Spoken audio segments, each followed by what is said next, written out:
just to let you know, we are now streaming to YouTube.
Hi, Mark. This is Linnea Schroer again.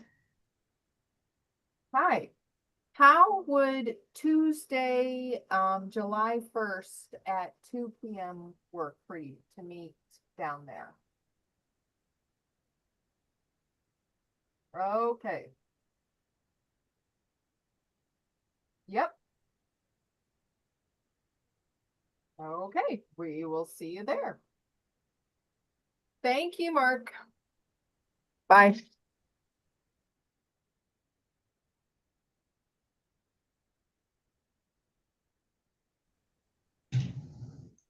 Hey, Linnea, you're unmuted.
Testing, testing. Is Great Falls audio on? Can anyone hear us?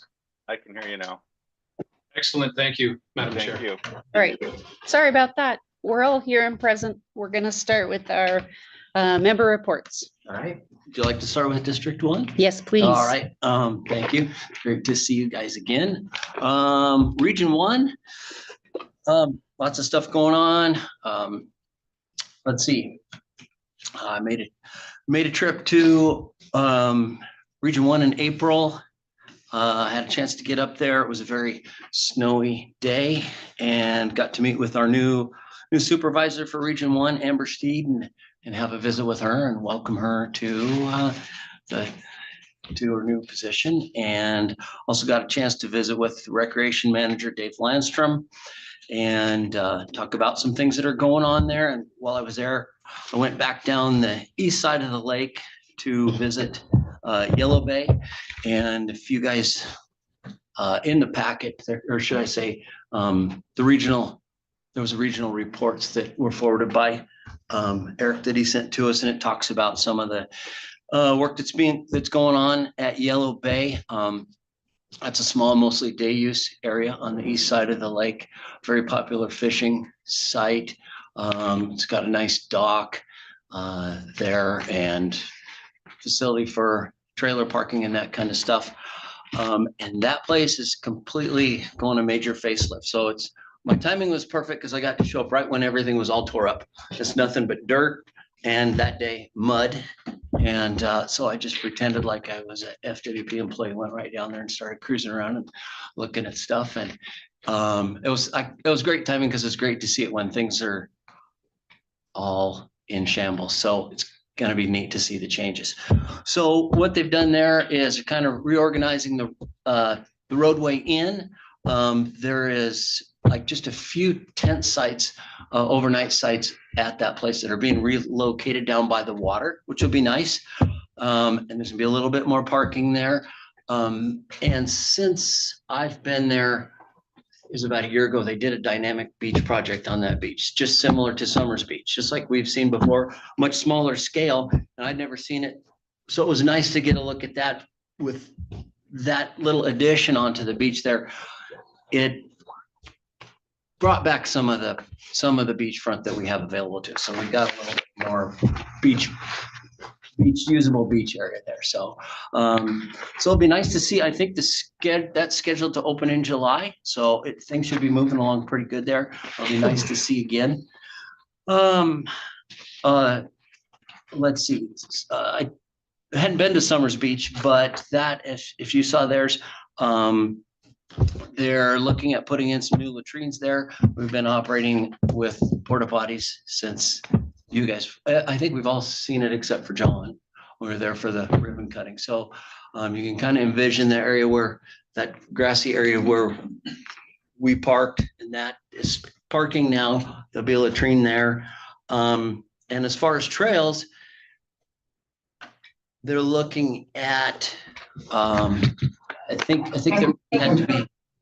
maybe there had to be an agreement with, the Burlington Northern or one of the railroad that owns the land there to go across their property with some of this, with some trails. So what this would enable to do is right now everybody comes into the middle and enters the beach right in the middle. It gets pretty congested right there. So I think we get some trails in there. People will come to the beach in different spots. So I think it'll be really neat and helpful because everybody kind of funnels in right in the middle, and then they set up lunch right there, and everybody's kind of walking over each other. We get people, because the beach is huge.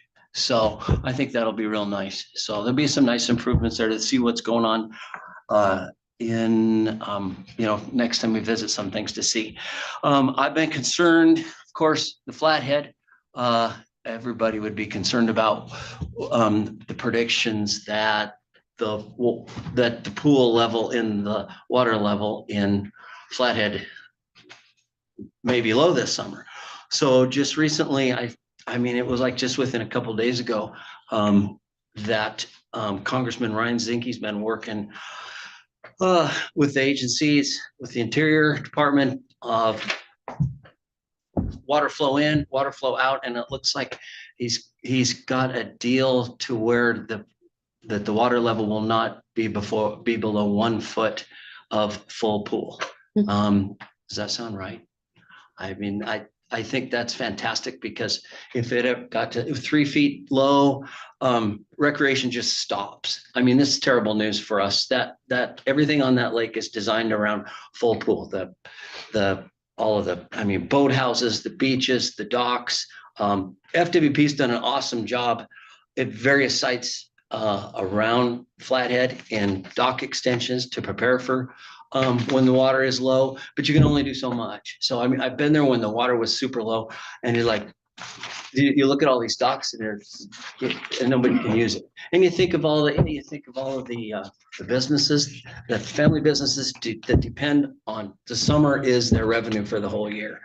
And so, so that's great. So it looks like full pool might get a foot low. I checked, I think it's just shortly, just a little bit less than 1 foot from being at full pool now. So hopefully we can keep that level, and that would be good. So,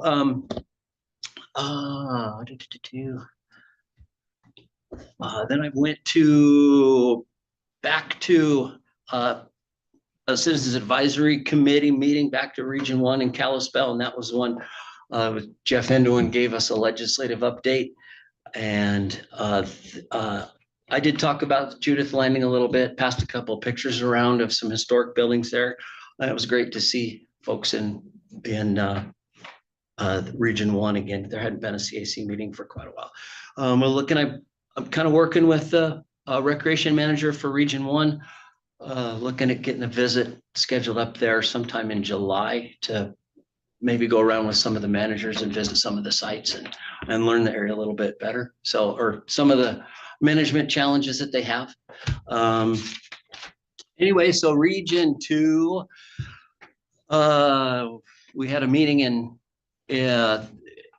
Missoula, another CAC meeting on the 7th. Got another legislative update from Jeff. We seem to be chasing each other around these days.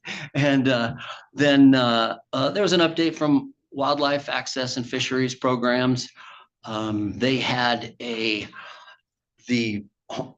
Horn Hunt grand opening for the Blackfoot Clearwater WMA was on the 15th of May.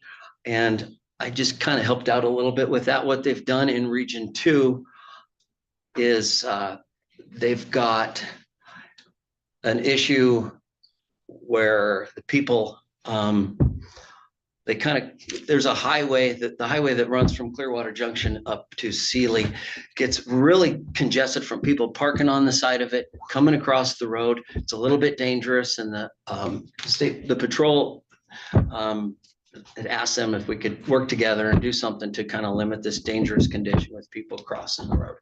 So they've done a great job in Region 2. I think they've worked on this would be the second year of some changes where they have a lottery system for the Horn Hunt. And then they've moved the traffic, motorized traffic onto, I believe it's a county road would be the east side of the WMA, and they line people up over there. So they're trying to keep people off the highway. And I was, I worked that side that was on the highway with a guy, and it was fine. That side, it's mostly people that come non-motorized, mountain bikes, horses and that kind of stuff. And it was quite interesting to watch some of the folks get their horses ready to go. And one guy got his horse in tow there and getting ready for the opening for it to go. And this horse comes loose and goes running. I look over down the tree line, and this horse is behind the tree line, full tater, all the way down to the end, about a quarter of a mile down the road, gets on the road, runs down the road in the left lane, full speed, right in front of us. So like, no, don't try to stop this horse. And with the cop behind him with his lights on. It was just hilarious. So anyway, but everything was fine. He got back safely and back to the trailer. So that was good. But no problems, good management in that area. So let's see, let's see, I spent a couple of days in Fish Creek State Park, and the update sent by that came out for Region 2 on for that area talks about the recent Fish Creek Collaborative. They'll be formed to propose a recreational trail system in the Fish Creek complex. And if you guys remember a little background about Fish Creek, it was that complex consists of state land, WMA, and DNRC, and it was previously owned by the Plum Creek Timber Company. That area has been heavily logged in the past, and so at this point, there's approximately 1,000 miles of haul and skidder routes in that area. And so the idea is that a portion of these routes could be easily connected to develop a trail system in that area. There's great opportunities for recreation. And this area has been in the planning phase for many years. Recently, for folks that have participated in the Fish Creek planning in the past and possibly serve on the collaborative, along with interested individuals, they expressed recently that they'd like to better familiarize themselves with the area. The local OHV group, the Western Montana Trail Riders Association, they're very familiar with the area. They agreed to host a tour of the Fish Creek complex in late May. These folks came in and attended, that wanted to see the area better, and basically it followed the same route that Russ, when you came over to the area when they took us through that time. So it's pretty much the same route that they did, and so Russ has seen it. And anyway, it goes route goes through the complex, and it was good. We had a great turnout from folks that applied to serve on the Trails Collaborative with that came and attended, and also with representation from the Mineral County Commission and Resource Coalition. There was local business owners in attendance, Montana state lawmakers, and leaders from several OHV clubs and multiple use organizations as well. The Montana Secretary of State came, as well as the FWP Regional Supervisor, and my friend John from Region 5 came and enjoyed, had a good time. And so the next day, a few of us, it was John and I and another, actually mountain biked up to the Williams Peak Lookout, which is a kind of a popular spot in that area. Many people, locals, would like to see that. Williams Peak opened up again for people to enjoy. At this point, it's currently closed to motorized recreation. So we took the mountain bikes up, got to view the lookout, and just had a great day. It was a little hot, a little bit dusty, but everybody enjoyed it. So, yeah. So anyway, I'm hopeful that that the folks got some good information that they would be able to use moving forward in the Fish Creek planning process. So, and really, there's some other things that we'll be looking at in the future, possibly. It's going to be kind of exciting, I think. The John Owen Fishing Access site is looking at some improvements, which would be really great. May get a look at that soon. Russ has been to Milltown State Park, seen where they moved that fence back, where the bank is sloughing off. Well, they've made a new overlook that's permanent, moved the fence back. So it'll be great to see that again. And it's supposed to finally start work on a beaver tail comfort station in Beavertail State Park. So before you're looking at the clock, so before I get the hook, I better stop. Thank you for your Thank you. report. I mean, it's just tons. It's like, where do you stop? There's more, but I'll have more information next time we meet. So thanks, Liz. Yeah, absolutely. Mr. So- Kip. So I'm going to try to help you and get you back on schedule. here All a right. little bit. I've been pretty much a bum. We traveled a lot this spring. We went to Havasu and Zion Park and I can't think of the other one now down there, but Bryce. Bryce Canyon. And then we were home and I've been doing some steelhead fishing. And then we just got back from Alaska where we were on a cruise for a while. So in the meantime, Bannock has kind of been my focus because it's right there. And we had the Bannock cleanup a few weeks ago, and it was well attended. And it's really important that the community and the association come and do that. They rake all the leaves and the twigs and have it all out there. It really does a good job getting Bannock ready for the summer season. And this spring, there were countless buses, great high school and grade school kids. They had tours down there, and it's just part of their spring thing. And John, being a historian that he is, just does a great job taking people around and showing them. They're doing some work on the boardwalks. They'll have them completed to the ADA compliant by Bannock Days. And Bannock Days this year is the July 19th through the 20th. And I've got room at my cabin for anybody that wants to come and stay for one or two of those nights.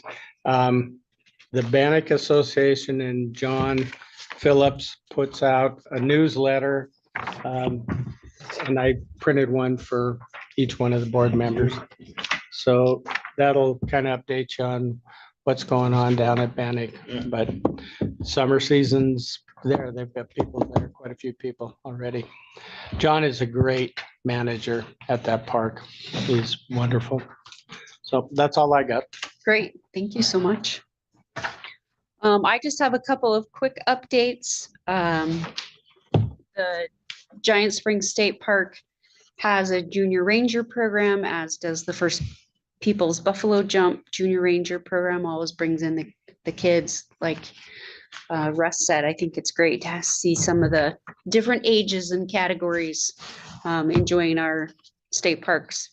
Interestingly, it sounds like the Smith River float started out just a little bit slower than average, but it has since picked back up. And they're continuing to remind people about the human waste rules for floating the river out there.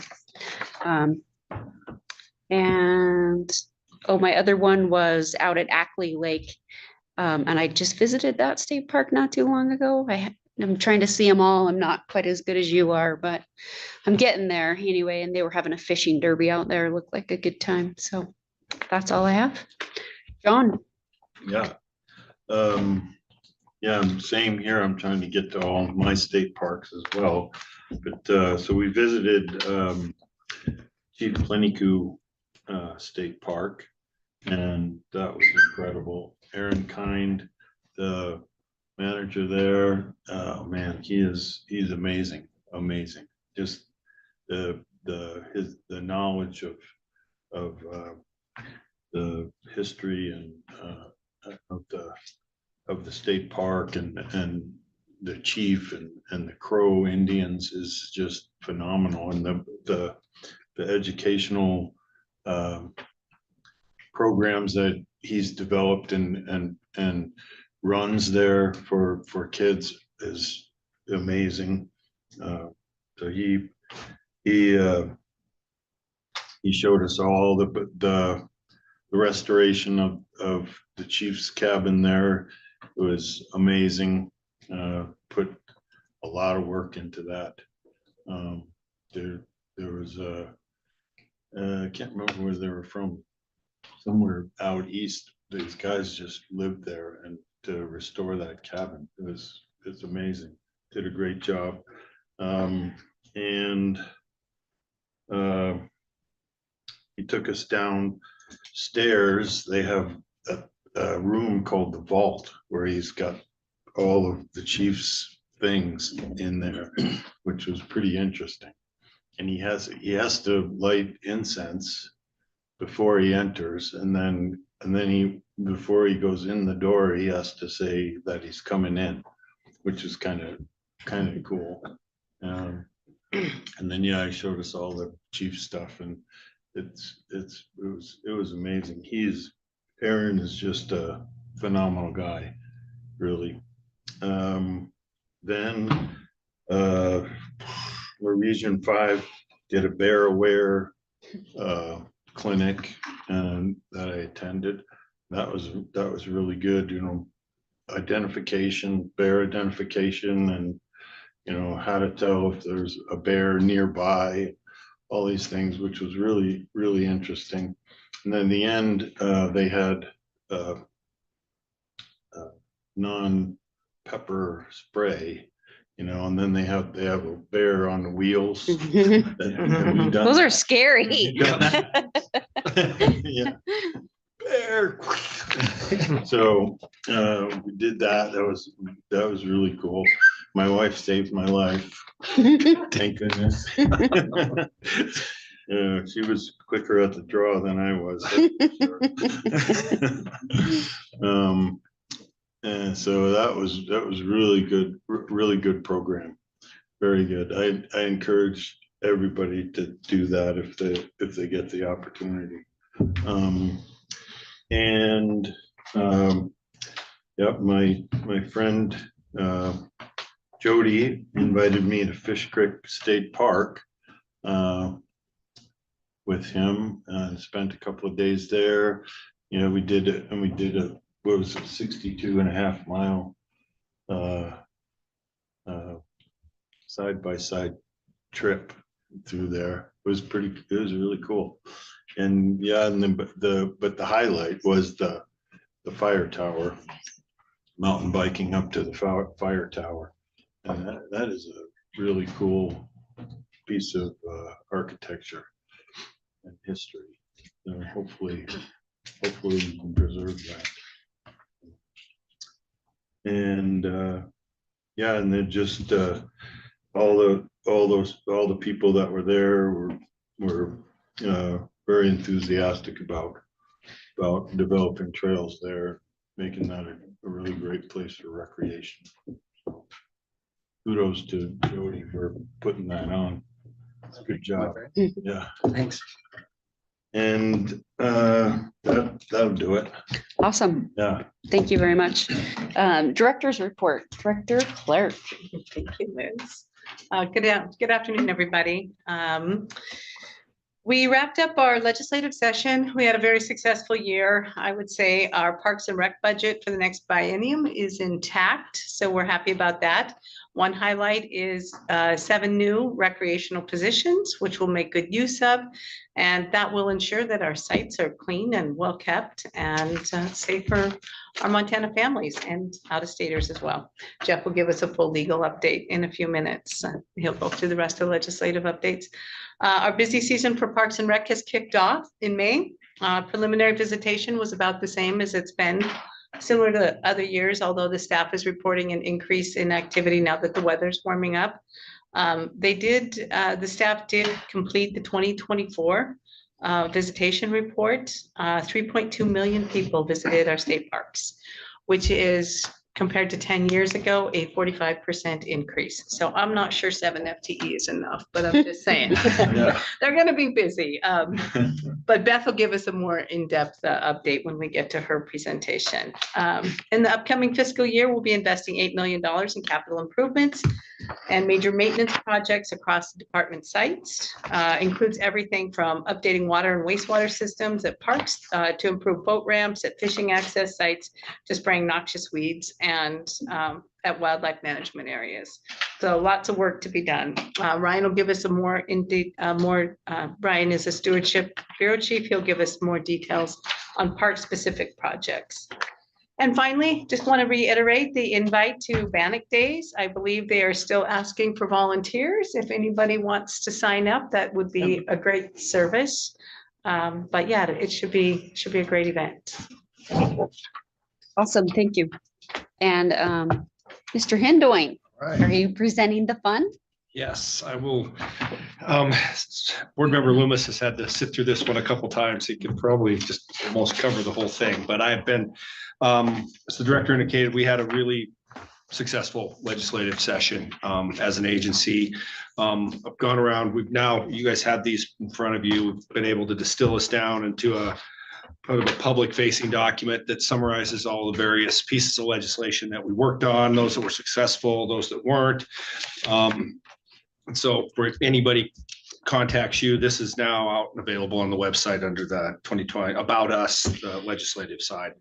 In terms of specifics, I've gone out and presented this at three of our regional citizen advisory councils. I'm going to cover the rest of them here as I can get scheduled. And it's been pretty well received actually by the folks as far as getting a sense of how much activity was really going on and that's impactful to the department and the boards and the commissions. So I'll just quick run through all those here. As the director just mentioned, our House Bill 2, our budget on the general appropriations bill came through intact, which is not something that can probably be said of some of the other agency budgets. We got an increase on enforcement side, additional staff, and our communication education side, and the additional staff for our parks and outdoor rec side as well. All welcome additions in terms of the loads and demands that are being placed on all those angles on the agency. Our House Bill 5, which we'll talk about more specifically here later in the meeting, also positive session for us there. House Bill 95, in terms of some of the specific bills we had a host of, I say 12 to 15 bills that we would call our agency bills. And of those, we took approximately 10, 11-ish through our interim oversight committee, Environmental Quality Council, and secured their approval for the introduction of those agency bills. So that smoothed up the process at the front end for us to get those bills introduced and rolling in the process. We also had 2 or 3 agency bills as well that were not run through EQC. They were just maybe a little bit further behind the development curve. Got those built out and introduced as well. So at the start there, House Bill 95 and 96, those were both agency bills that we've taken through EQC. Representative Fielder from over in Western Montana. One was to just House Bill 95, just make it easier for folks with private property to secure the department's assistance for muskrat and beaver damage. Prior to that change in the law, that help was only available if the damage was for stock ponds or irrigation district infrastructure. Now, any form of private property someone might have that's being damaged by that, they can come to the department and get assistance with that. House Bill 95 or 96, excuse me, that just was to create a trapper apprentice program that's analogous to the already existing hunter apprentice program. House Bill 98, Representative Perry from down in Colstrip. That was just to change the structure so that parents and spouses can carry their other partners or children's e-tags on their phone in the same fashion they could lawfully already carry the paper tags. It was just to make that so that aligned both ways for folks that are using those newer platforms.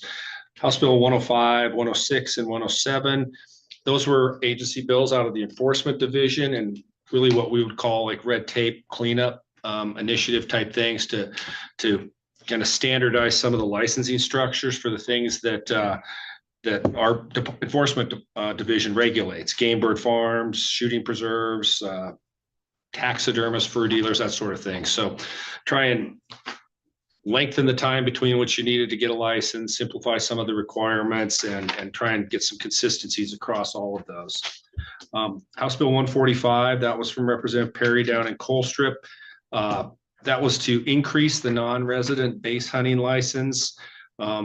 Originally, I think it was to propose that would go from $15 to $50. Through the course of the process, it actually got ramped up to $100 from $15. And then the governor used an amendatory veto to pull that back down to $50. So that $35 increase, though, will now go towards access programs. So that was part of the motivation with that piece of legislation. House Bill 146, also Representative Perry, that just creates a new requirement for applications and licenses for sandhill cranes and swans on the waterfowl side.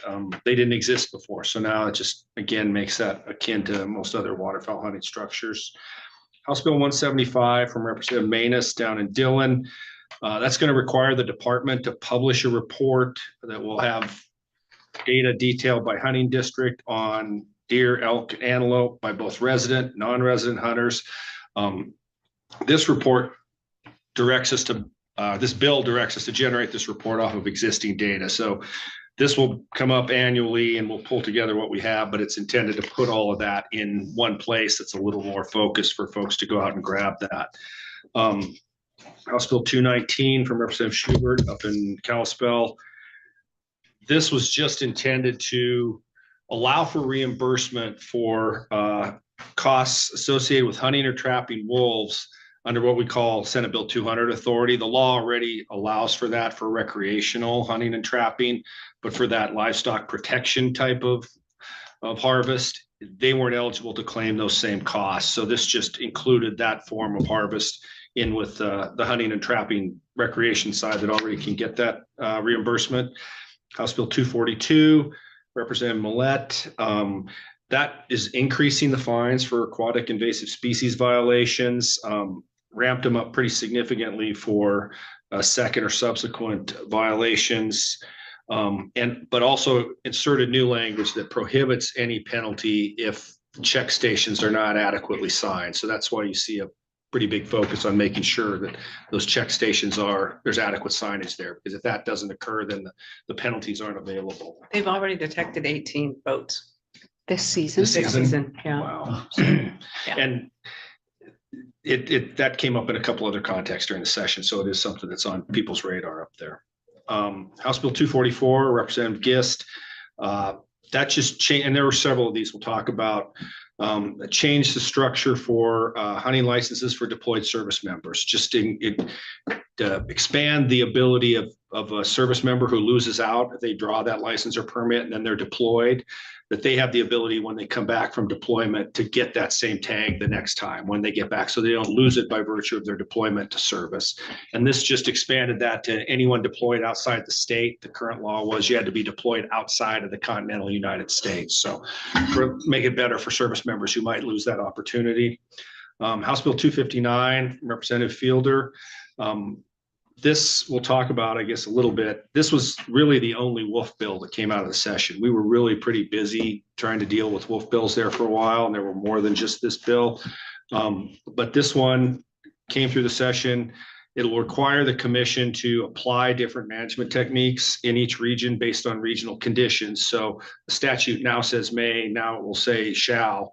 So you'll see in the Fish and Wildlife Commission standpoint, there's going to be more of a focus on regional conditions in terms of how we approach the management pieces there. And it also authorizes the commission to allow for the use of infrared or thermal technology at night on private land. And that was somewhat of a cleanup in the sense that the commission had already taken that step 2-3 years ago in the regulations. And we had a local district court judge in Helena say, no, the commission doesn't have the authority to do that. So now it's expressly in the statute.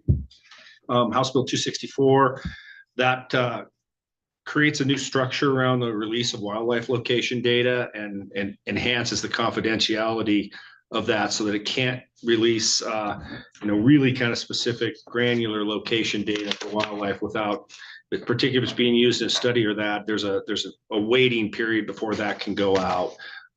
So we can still share data with other government agencies and other partners, but individual members of the public, that's going to be a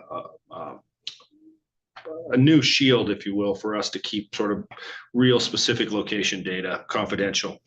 House Bill 307, that's a lot like Representative Gist bill, just tweaking with this existing license structure for disabled veterans, just revise the law to allow the donor of that license who wants it to go to a disabled veteran, they can designate the organization, but not the specific individual who's going to end up with that license.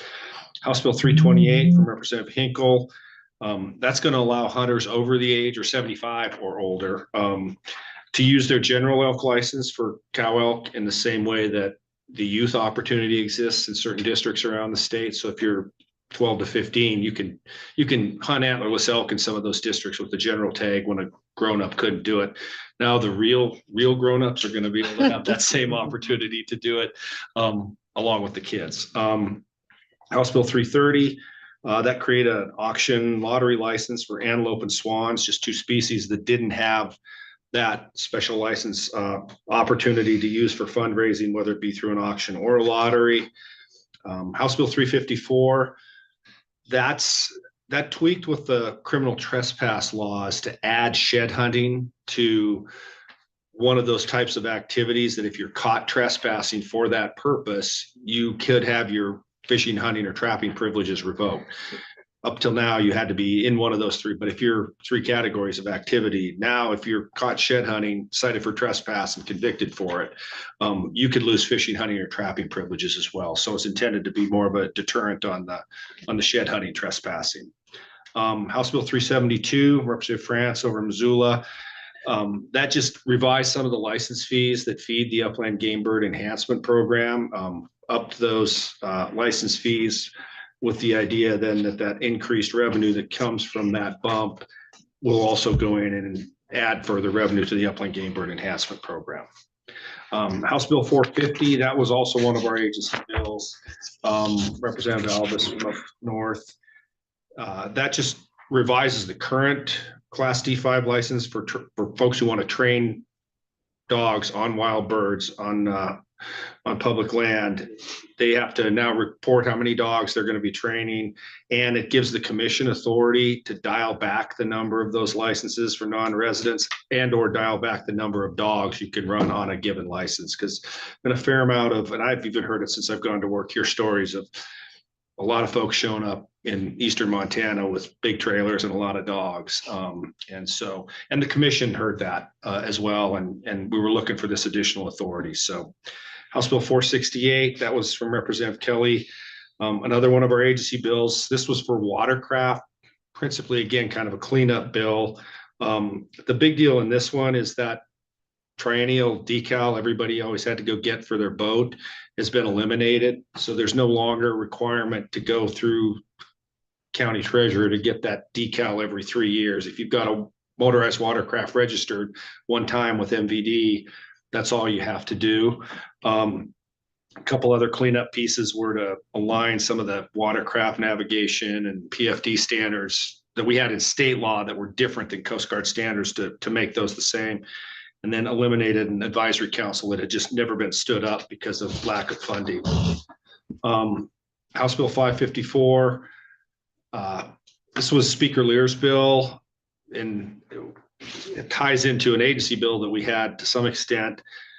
This removes the Fish and Wildlife Commission's ability to designate wolves as fur bearers or game animals. But prior to the session, the Fish and Wildlife Commission had that legal authority.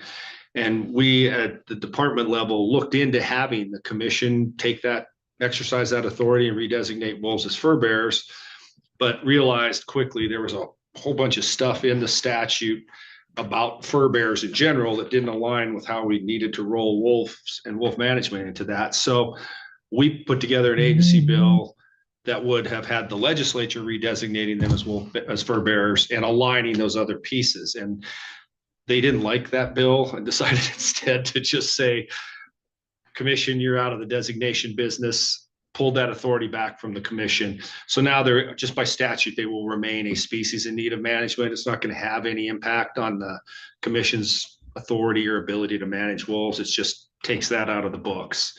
House Bill 568 from Representative Sprunger up in the Flathead, Montana Hunters First Act. This is going to require us to do an actual study as opposed to Representative Manus's bill, where it was kind of an aggregation of data we already have. This will be a pretty big lift by the department. We're going to need to conduct a study on the impacts of non-resident hunting activity on deer, elk, upland game bird, waterfowl. That's going to be by region, including data on hunter days, use of access program lands, harvest reporting, pressure on public lands, deer elk population trends. And then we have to have that report published by December 1 of 26 with issues for consideration by the department, the commission, and the legislature. So that'll be a big lift and a pretty good project for us, but obviously hopefully generate some items for discussion in the 27 session for sure. House Bill 648, also Speaker Lear's bill. just tweaks with the current structure for how the department notifies county commissions, sheriffs, tribal governments about large predator relocation and modifications to our plans for that, our release sites, and actual notification if we're moving, relocating across a county or tribal area from one to the other. That one actually, what is one of the rare bills, the department doesn't show up and oppose very many pieces of legislation. I think philosophically try and recognize that's policymaking space. But when this was one of the examples when it kind of first came out, it was in a space where it was set up to, I think, required so much advance notice from us for things that hadn't yet happened that what the concern was we would have functionally been out of participating in grizzly bear relocation because we couldn't, it would have been entirely up to the feds at that point. And so I say we, but Quentin largely was able to work with the appropriate folks up there, including Speaker Lear, to get this kind of turned to a place where we all felt we could manage and work with the structure. So House Bill 763 is from Representative Seconder Don Livingston. That's a pretty focused modification to an existing piece of the block management program where it's those pieces of block management where you're not hunting as you go across the block. It's blocked to enroll to let you get to another piece of public land on the other side. Similar in some respects to the public access PALA program. But in any event, it was principally intended to kind of streamline because you're not putting the hunters on that property to make the calculation of how they would be compensated a little bit different.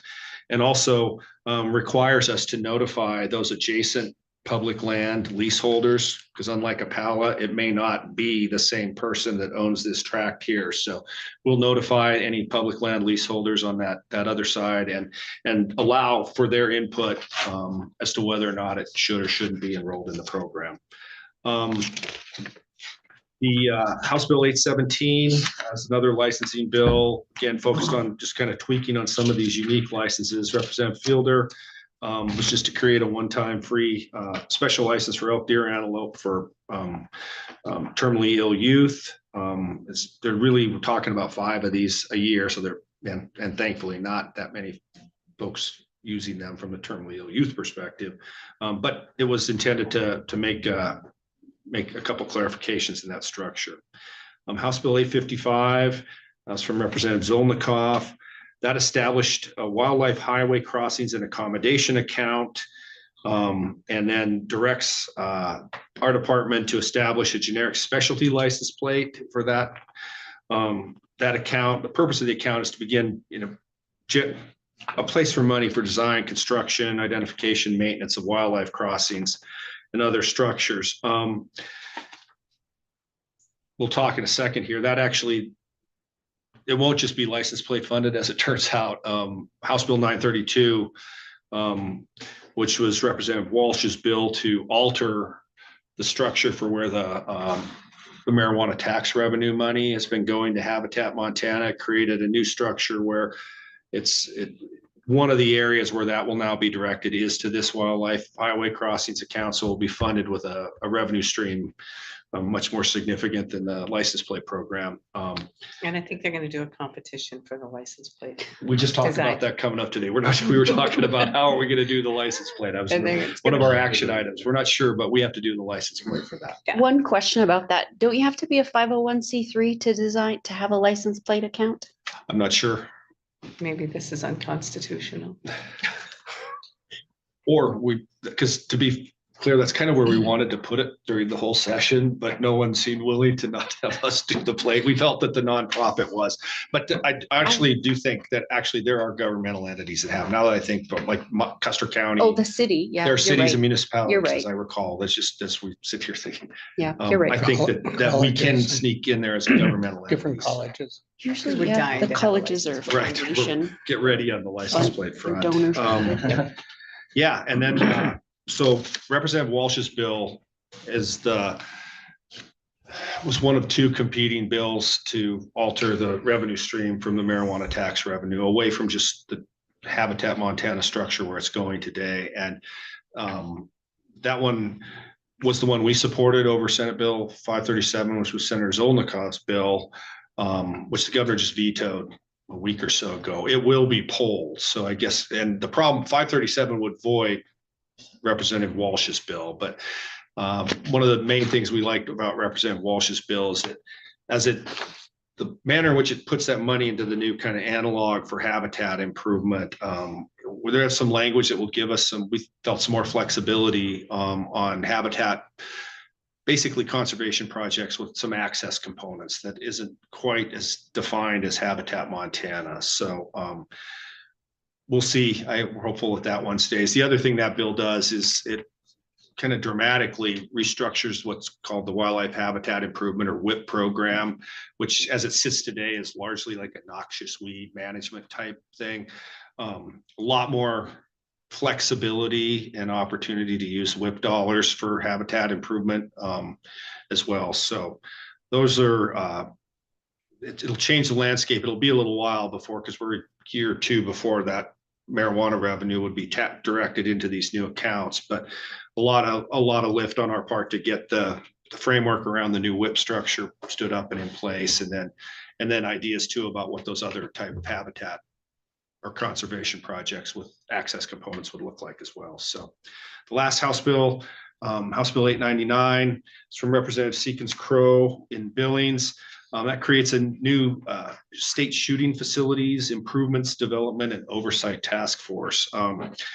And so the department's going to run this task force process for the next 2 years with the back end objective and requirement of making recommendations for the development, location, and admin structure for state shooting facilities. When this started, this was focused on standing up this task force to look at the development or potential development of the type of shooting complexes that have been built out like on the West Slope in Colorado, and one in Wyoming and one in South Dakota. And these are like a destination, multi-faceted shooting sport complex for a wide range of shooting activities. And as this one worked through the process, it kind of got morphed into look at this from the standpoint of perhaps having, more smaller or, more diverse structures around the state, rather than this idea of trying to perhaps focus on a super complex in one place. So we'll be working through that process here over the next, it seemed like a lot of time a couple months ago, but now the sand's running through the hourglass here. And this one has a 15 months. A Parks Board Yep. member on it. And So we will be. And will it be also used for law enforcement, or is it mainly like public Recreational. recreation? Yeah, it's pretty much Interesting. recreational shooting sports. So, right, there will be someone will come and ask from the Parks Board, be a part of that task force. So that's all on the House side. Good news is Board Member Loomis knows Senate bills, there's less of them because there's just less senators. So just real quick though, on the other pieces of the House bills, we did have a fair amount of time spent on wolf bills early on, and we had Representative Manus from Dillon. We had a bill that would have required an unlimited statewide quota on wolves so long as population was at or above 450. He was really great to work with, and we got that bill to a place where we wanted to just preserve the commission authority to manage quotas north of the park, because that ends up being kind of the biggest sticky wicket. We got the bill configured in that way, but it ended up not succeeding. So it died. House Bill 222 from Representative Schubert up in the Flathead, that started, would have required a year-round wolf hunting season till population was at or below 650. And House Bill 258, Representative Fielder's bill would have required the extension of wolf hunting season through spring black bear, and both the year-long and extension of season through spring black bear. Again, I mentioned we didn't really show up and oppose very much, but we did oppose both of those bills, largely from the standpoint of concern over the impact of having that hunting activity carry into the pups and whelping season, and the impact of that indirect mortality on our monitoring and demographic structures, which we really kind of hold up as a crown jewel amongst all the other states about the quality of it and wanting to make sure it remains very high quality and, you know, can better inform commission decision making on wolf management. So, but after kind of a lot of flurry and flying around, at the end of the day, all those bills didn't make it, and we really just ended up with the one bill from Representative Fielder. Couple things that came up through the process that we're paying attention to as a department, couple bills on mandatory reporting, and a real split over some folks who think we really need to have folks report their hunting and harvest activity as part of this whole thing from a mandatory perspective. And then some folks who think absolutely not. So we're trying to give some thought as to what that might look like for us and how we approach things going forward, about whether there's some value in maybe providing opportunities for folks who want to provide more detailed reporting rather than just work through our existing structure.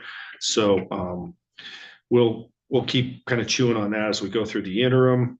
There was a bill to remove the hunter orange requirement, statutory hunter orange requirement. That ended up not moving forward, but that's something that folks were talking about briefly. And then I think just the last one I'd note, there was a bill to make the auction or lottery option available for both moose and sheep tags. Right now, those are both lottery only, and several of the other ones are auction or lottery for organizations that may get those tags and use them for fundraising.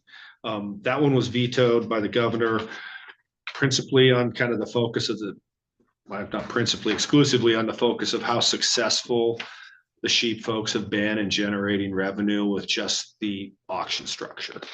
And some concern over maybe there may be some impacts on that if that went away. So Senate bill side, Senator Logie had Senate Bill 83. That was one of our agency bills.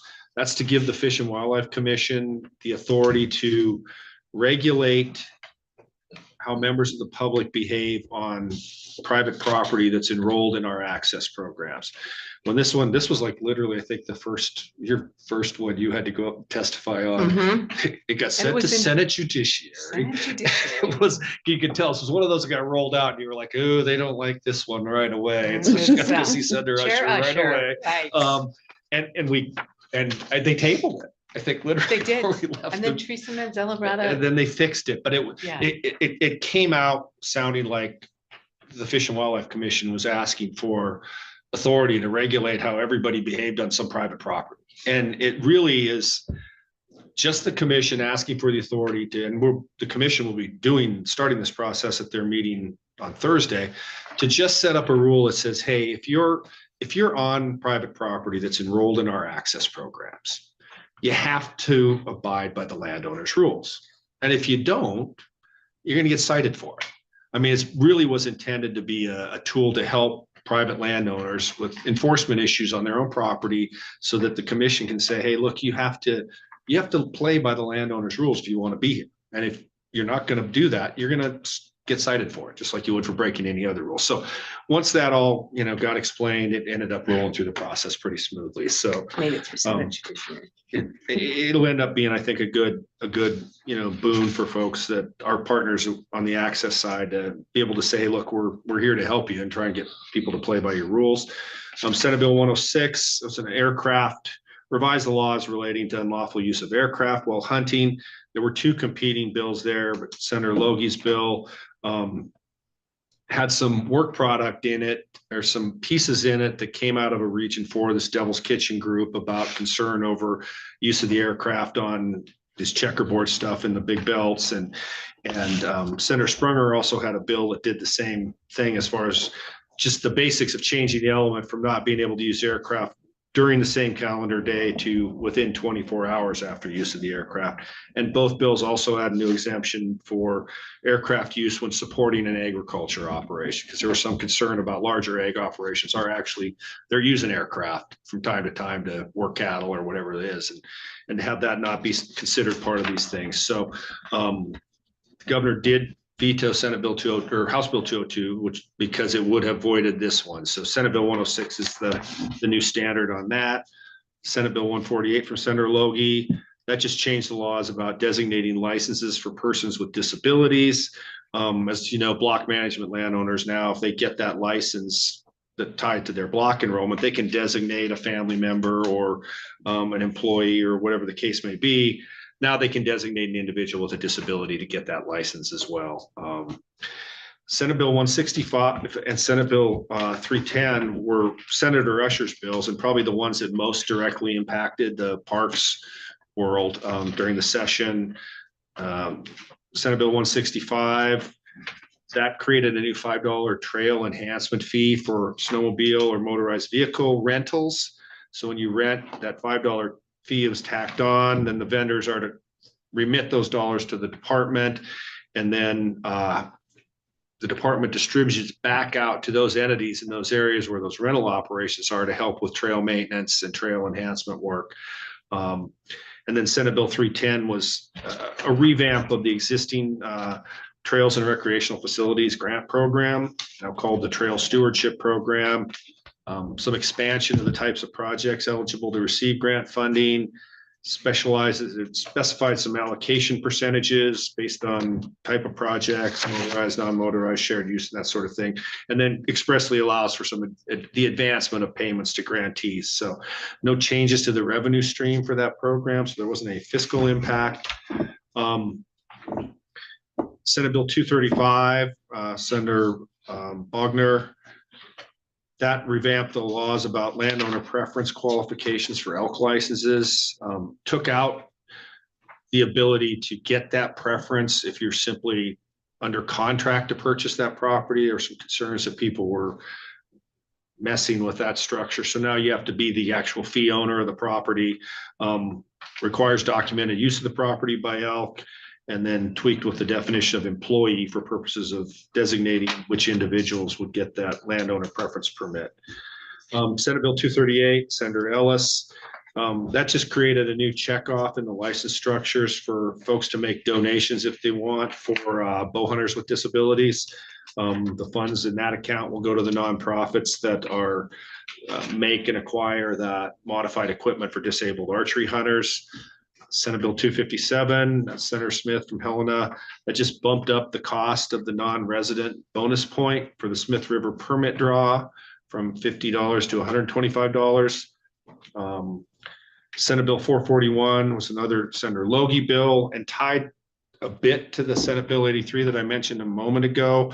Again, was one of our agency bills and was again intended to hopefully provide a little more help for private property owners who are willing to enroll their property in these programs. This is block only, and it would be a program where if a landowner wants to opt into this network, it would simply be a structure where if someone is actually convicted of violating fishing, hunting, or landowner rules type laws on a piece of block property, they would be prohibited from going on any other piece of block property if those folks had opted into this program. So it's basically an opportunity for an access partner to say, look, there's somebody out there who's not following the rules on somebody else's property. I don't want them on mine. And they can opt into that. They can opt out of it at any time. It's not mandatory. So that'll be, something we'd see next season at the earliest. Then Senate Bill 514, Senator Hunter from out in Northeast Montana, that's going to require the Fish and Wildlife Commission to allow residents to begin hunting upland game birds 10 days prior to non-resident hunters on public land, and then private lands enrolled in access program. So I think that's pretty much it. Couple on the Senate side, we had an agency bill, Senate Bill 63, that did not succeed. That was intended to clarify, or at least from our perspective, add in some more authority about the use of more modern high-tech thermal gear for big game hunting or any other form of hunting. And I think there was just some concern on the part on the House side that went too far. I think other than that, though, you kind of heard me, and I'll just wrap up. You heard things we're thinking about next session. You obviously see we're bumping non-resident fees, Smith River, staggering non-resident upland opportunities, conducting a study on non-resident impacts. And so the non-resident thing does come up there and seems to be bubbling up with a little more frequency. But one of the really big picture initiatives that we've got to do between now and next session is this report on our hunting and licensing fees and fishing licensing structures in general. And I think, just as we all know, until you go to work there, you don't appreciate it. But I guess you hear Lena always says, well, you know, all the residents like, well, I'm willing to pay $10 more for my license, $15 more for my license. If we don't have as many non-residents, you realize whatever it is, what is it? 80, the number just in general writ large for 80% of our revenue comes from non-residents. Is that the number Yeah. you're looking for? Yeah, it's like 80% from non-resident license revenue. So it's not a matter of residents just bumping up. It's a huge amount of the operations revenue for the agency comes from that revenue source. So it'll be all part of a larger conversation next session about moving license, which we've not had for a long time anyways, moving license fee structures anyways. Yeah, that was a lot of work on the part of really, and I can't say enough, this first time back being involved in the session for a while, for swearing I wouldn't do it again. And just can't say enough good things about the director's presence up there was a huge boon, but the team of people at this agency that have done it session in, session out is really stellar. I mean, I wasn't that helpful. You got the first bill table. Yeah, You got out of the room. I know. I was like, okay, we're done here. This Somebody isn't else going want to so take. well. But really overarching, had a great session, really awesome crew of people at the department go up there and doing the lift with. And Renee, like in week legislatures. 2, was in front of the session, was in front of the legislature, Yeah, in the front park of stuff. committees. If Man, you're the new Parks Administrator, you go up there. yeah, So, great but job. happy to answer any questions too, if anybody's got any. So that was a great overview. Thank you for your in-depth report on all you accomplished. And yes, my hat's off to the department. Been there, done that, swore I won't do it again. So Never far, say never. so far I'm better than Jeff. I've not entered that arena again. So thank you for your work. I know it's aggravating at best. All right, with that, we have a staff presentation on the SCORP. Is that you, Ms. Lemonette? Afternoon, Chair Whiting, members of the board, and Director Clark. My name is Beth Shoemate. I am the Assistant Administrator. And even though it's not in the agenda title, as Director Clark mentioned, I would like to actually start my presentation with just a really quick overview about the 2024 visitation report for state parks, and just want to make sure that you at least have this information that is hot off the press. We literally just posted the 2024 visitation report on the FWP website. So yeah, so if you want to just turn, and I have just a handful of slides. I will try to make this relatively quick and yet provide the content that is important. So with that, I would like to turn to the first slide. So this provides an overview of the state park visitation totals across all of our state parks. We currently have 56 with the addition of Judith Landing State Park, which we are going out to tomorrow on the tour. Of course, that's not in this visitation report yet, since that is so new. So this really captures 55 state parks dating back to 2014. And as you can see, and we have a 45% increase in the last decade. So quite a significant jump that equates to over 1 million more visitors since 2014. And you'll note that COVID bumped the 2020 through 2021, and we've reduced in visitation a little bit since then, but we're starting to creep right back towards those 2021 numbers. So the next slide. This is a little bit of a busy slide, but wanted to provide some information. We talk a lot about the peak season, and there's a couple different peak seasons throughout the Parks and Outdoor Recreation Division.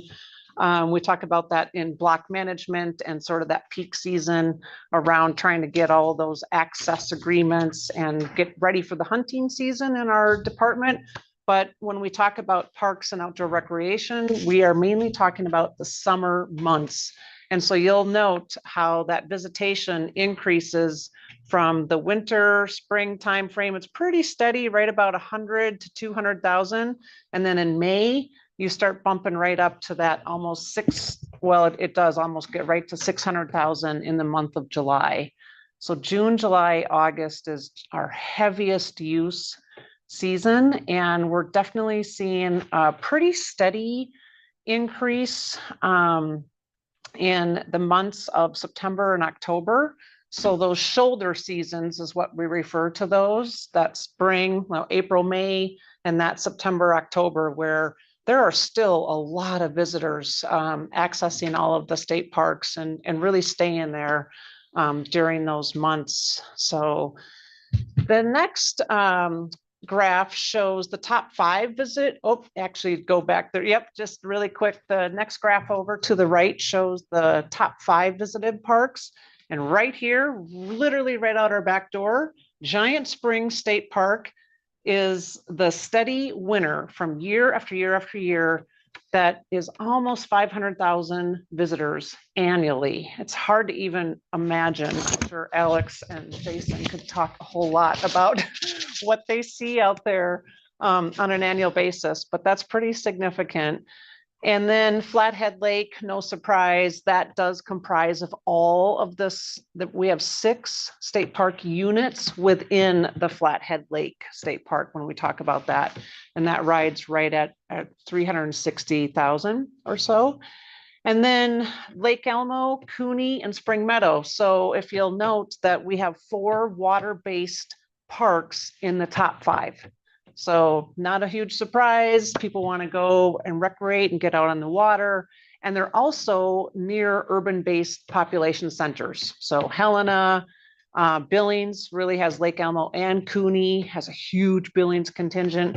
And then Flathead with that Kalispell, Whitefish area. So next slide, please. So this is the state park visitation and percentage based on the region. So I'm pretty sure that everybody's quite aware that we break down our information in our administrative regions into 7 different regions across the state. And so within that, we have Region 1 and Region 4 actually have they have just slightly over half of the visitation. So just Region 1 and Region 4 alone make up over half of that 3.2 million. So that's pretty significant. And, Region 2 and Region 3 are pretty steady as far as what we see throughout that state parks visitation. And just as a reminder, and I think most people are aware of this, we are not including fishing access site visitation in this report. This is just the 55 state parks. So if you think about Region 2 and Region 3 and the makeup and what people are really doing there, yes, they're going to state parks for sure, places like Travelers Rest and the caverns, but they also are really seeking out that river recreation. And so they're floating the rivers, and you'll see a really high amount of use on the rivers throughout 2 and 3. And then 5 actually fluctuates quite a bit from year to year. And part of that is, just kind of what we're seeing at both Lake Elmo as well as Cooney. Some of it's very weather dependent as well. And then also we catch a lot of that I-90 traffic.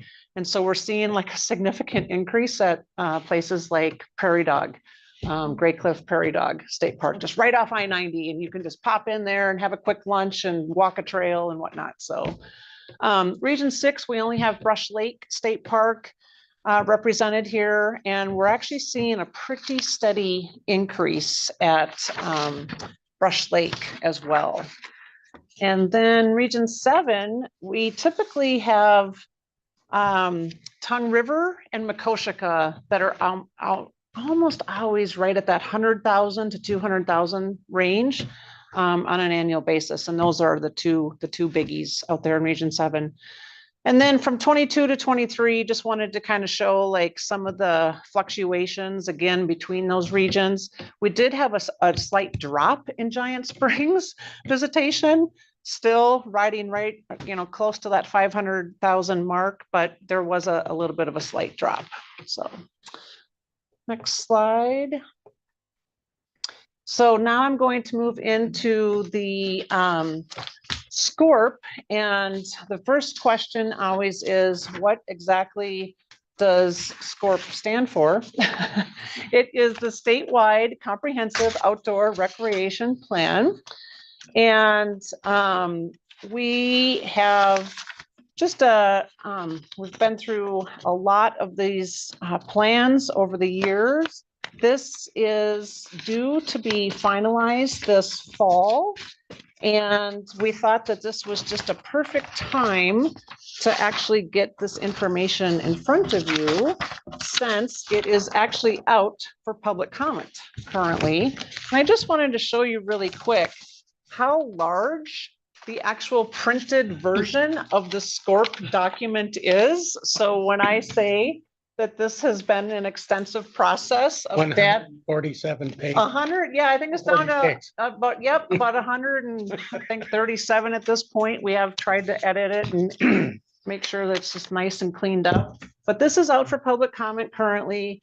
It is a very beautiful document. I just have to give a huge shout out to our Parks and Outdoor Recreation Planner, Amber Lopatine, as well as her fellow colleague, Liam Harry, who's another planner on our staff. They have just gone above and beyond in the last, honestly, like 2 years trying to put that plan together. So just wanted to provide a few highlights.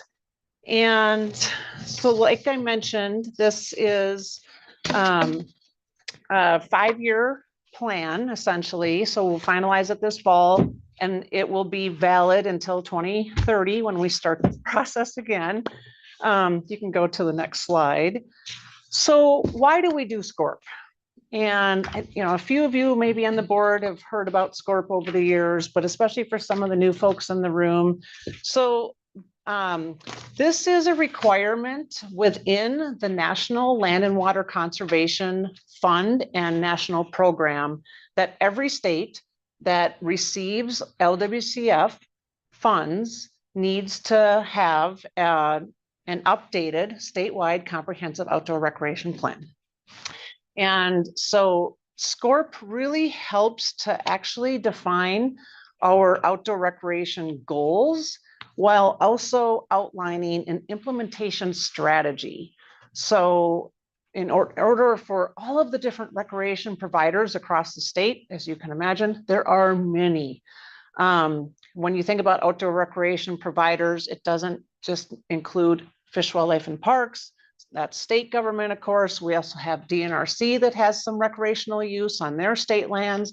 We also have our federal partners like the U.S. Forest Service and the Bureau of Land Management and the Bureau of Reclamation. And then, of course, we have our local municipalities and county governments too. So this is a very inclusive report about all different types and forms of outdoor recreation, as well as all of those different outdoor recreation providers. So I want you to really think very large and global when you think about SCORP and what this plan includes within it. So next slide, please.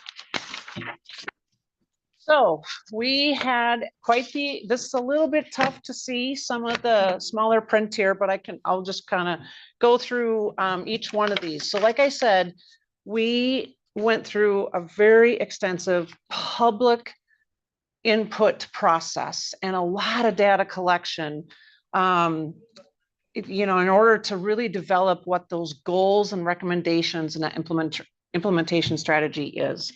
And so this started in July of 2023 when we brought together, we worked with ITRR. So that is the Institute of Tourism and Recreation based out of the University of Montana. For those of you who are not familiar with ITRR, We also work with them on our state parks visitation reporting and that report. And we started with, we had a visitor intercept survey that was done in 2023 by ITRR staff. And we were able to bring some of that information in to our current SCORP plan. And that intercept survey really just asked the question, what do you like to do when you go outdoors? What form of outdoor recreation do you actually like to do? And how satisfied are you within that? And 97% of the respondents said that outdoor recreation significantly enhances their quality of life. 97%. That's 3% saying, nah, outdoor recreation really doesn't matter. So that's a significant number. And 96% emphasized the importance of maintaining the existing facilities that they are currently using in the state. 97. So that's pretty much everybody in the state not only sees outdoor recreation as important to their life and their lifestyle and what they do, and that they really want to continue to support the infrastructure and the facilities within it. Montana's indicated their most frequently used amenities include hiking trails, walking and biking paths, and river access points. And when asked where they recreate, respondents ranked Montana State Parks as the 6th most used land type. However, that varies across the different regions. And as noted in the visitation report, you see that rising increase in the visitation. That said, there's also concerns from a lot of this data collection that we received that talked about infrastructure wear, crowding, and a mounting maintenance backlog that is placing increasing pressure on land managers. So it's trying to strike that balance. Next slide, please. Yeah, so this gets into a little bit more of the details. So I already talked about the intercept survey, and then we also surveyed recreation providers. So that necessarily isn't always the case in our SCORP data collection processes, but this time we decided to do that. And there's some really valuable information that you can, cruise through the details of that 146-page report for more of those details. And then we also had a public outdoor recreation use survey where we collected information on residents' use and perceptions based on 64 different facility types. And then we also examined the regional needs and the barriers, as well as those quality of the experiences. So what this SCORP and why this one's a little bit different, we really tried to get down into the nitty gritty of each region across the state. Instead of looking at just Montana, as a whole, we do some of that too, but we really tried to focus in on why, what's happening in Miles City versus Kalispell, because they are two very distinct places and locations, and what people are doing can vary across the state. So we have a lot of information across the regions. And then we also hosted 9 public workshops across the various locations in the state and received a ton of information in those regional workshops. So next slide.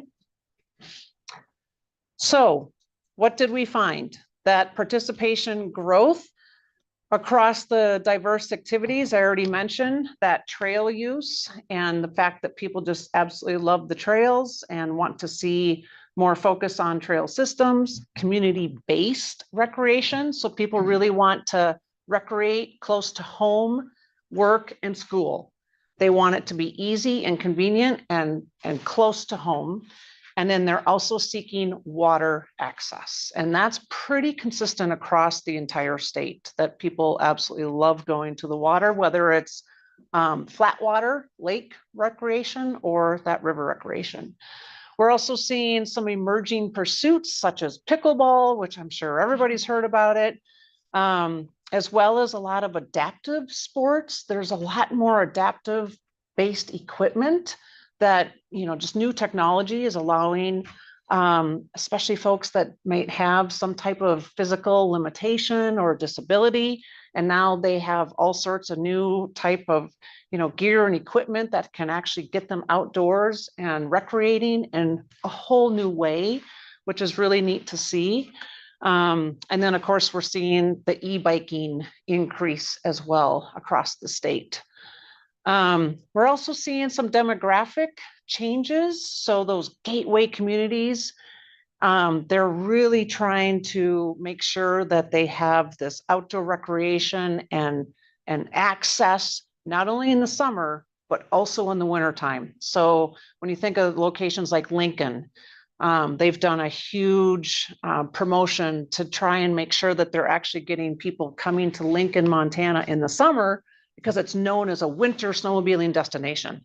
But then they're suffering in the summertime. Maybe not suffering, but they're, reduced amount of visitation in the summertime. So they're really trying to, hey, by the way, we have mountain bike trails as well, and come here and stay and camp and do all those things.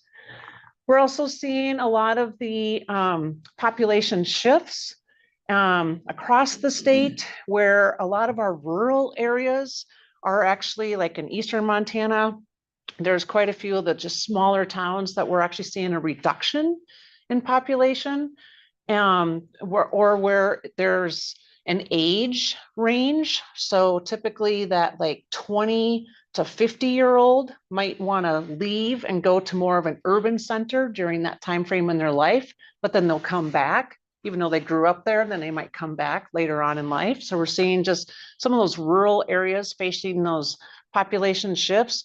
While of course we know places like Bozeman and Kalispell and Missoula are just continuing to increase and kind of explode in population. And of course they're, out on those rivers and trails and in those rec facilities. Trail networks remain top priority. Absolutely came out no matter what the data collection was, no matter what the survey response was. Trails came out #1 across Montana, regardless of the region, actually. And then ADA infrastructure is just more sought out and is expanding in use, and people are really kind of seeking those new opportunities in new ways. And I think the board is quite aware that we have a whole lot more emphasis as a department. We're doing a lot around our accessibility initiatives. We're currently evaluating a lot of our state parks with some state park interns that are actually going out trying to determine, okay, how can we make this site, this park location, more accessible to the user? So we're not, doing that as well. Next slide, please. Okay. Well, we can't talk about all that use without talking about some of the challenges, because that typically is what happens. So we are also hearing and seeing a lot of that overcrowding across those trail systems, as well as the waterways, whether again, it's that flat water lakes or the river systems, especially in Western Montana, back to where some of those population shifts are happening, especially in some of those really just popular locations like the Bozeman's and the Kalispell areas. We're seeing a huge uptick in that, and heard that loud and clear, especially in the public workshops. So that means an increased use on the infrastructure. Especially as you think about some of the natural resource degradation that we're seeing, as well as some of those user conflicts. There's been a whole lot of debate over how do we, think about possible legislation, rules, laws around just e-biking alone. And so that oftentimes can be met with, some of those user conflicts if people are seeing an e-biker on a non-motorized designated trail versus a motorized, things like that. And I'm even hearing it in the pickleball and the tennis world, where you would think that they would just all get along, but that is not always the case. So those courts are just really becoming more sought after, not only just by the tennis players, but also by the pickleball players. And so how do you account for that increase? Recreation access is limiting, especially in the rural areas. But it's also a situation in our urban centers too. So when you think about, say, the municipal parks and recreation programming, or if you wanted to maybe try to actually get to the caverns, you have to have transportation to do that, right? And especially if both parents are working in the household, or if outdoor recreation is not a top priority, how do those, especially the youth, the people that don't have driver's licenses, how do they actually get to that outdoor rec facility or that event or program? And so we heard that, especially in some of those rural areas, it's a long ways to travel, you know, and you live in, I spent a lot of time in Jordan, Montana area, and boy, you have to drive a long ways to even just get to Fort Peck Lake. Still 26 miles, even when you live in Jordan, right? So that transportation is a huge barrier for a lot of people, especially elderly and the youth that don't have driver's licenses yet. So how can we improve some of those things? And then, of course, we're seeing a lot of just change with our seasons. I talked about that peak, that traditional peak season, June through August. However, it's changing. I don't know if you noticed in the months of visitation there, even in January and December, we're at 100 to 200,000 visitors in our state parks. That's a lot of people in the dead of winter, but some days in January are really warm. And so they're coming out and they're going on a hike. So we're definitely seeing a big change there. And then of course that also plays into river flows. When people can go, you know, Smith River was mentioned, when you can actually, you know, float the Smith, things like that. So, okay, next slide. All right, so let's start talking about the goals. So this is a really busy slide. This is straight from the plan, and I just wanted to at least give you all of the information right up front. So I'll just highlight the top three. Well, there's 6 goals total.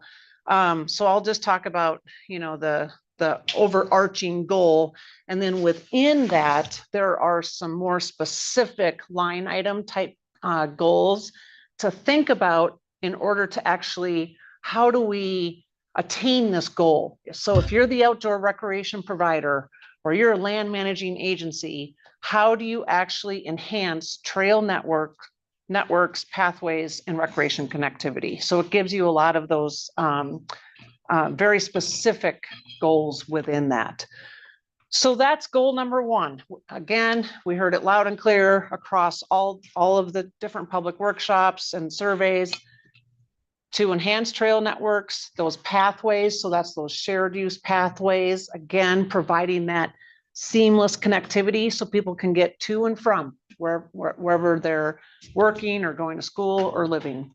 And then that connectivity.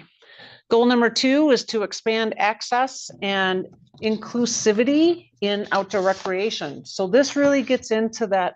I mentioned the adaptive equipment really expanding, people seeking out those more accessible sites, reducing all of those physical or even financial or transportation barriers. So that's a huge part of goal number 2, is just how can we get people that access in all different ways. As we know, outdoor recreation gear is not necessarily cheap. And so sometimes it might just be a financial barrier for certain families or income groups. Goal number 3, this is to repair, maintain, modernize recreation facilities and infrastructure. So this is really to address that deferred maintenance. We have been doing that a lot in the last 5 to 6 years across our state park system. You're going to have a huge report here about our 25 House Bill 5 package that will continue to do that. We'll continue to make sure that our infrastructure across state parks is updated and maintained. And And we're seeing that people really want to see that because they want a high quality, safe experience when they go and they go down to the playground in one of our state parks or wherever in a municipal park. They want to know that it's safe and it's been maintained and it's taken care of.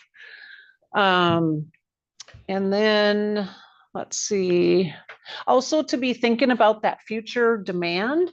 So I'll just, I think the two examples of those emerging uses, pickleball and e-biking, how do we account for those types of uses? They're not just going to go away. People have them, they're using them. So how do we think about that in our outdoor recreation planning and design of those facilities? Okay, next slide. Goals 4 through 6. So this is to conserve Montana's natural, cultural, and recreational resources. So this is just as equally as important as all of the other goals, because we absolutely have to protect and conserve the cultural and natural resources. And that really needs, a lot of these kind of point out to just that thoughtful planning and the design within that type of infrastructure and across those different facility types. But really thinking about the sensitive environments and how recreation does impact the habitat areas, both riparian as well as wildlife, as well as the cultural resources. So making sure that, places like First Peoples Buffalo Jump isn't impacted too much, and that, it remains intact as it is today, and that people really understand the importance of it. And so goal number 5 is to support economic vitality through outdoor recreation.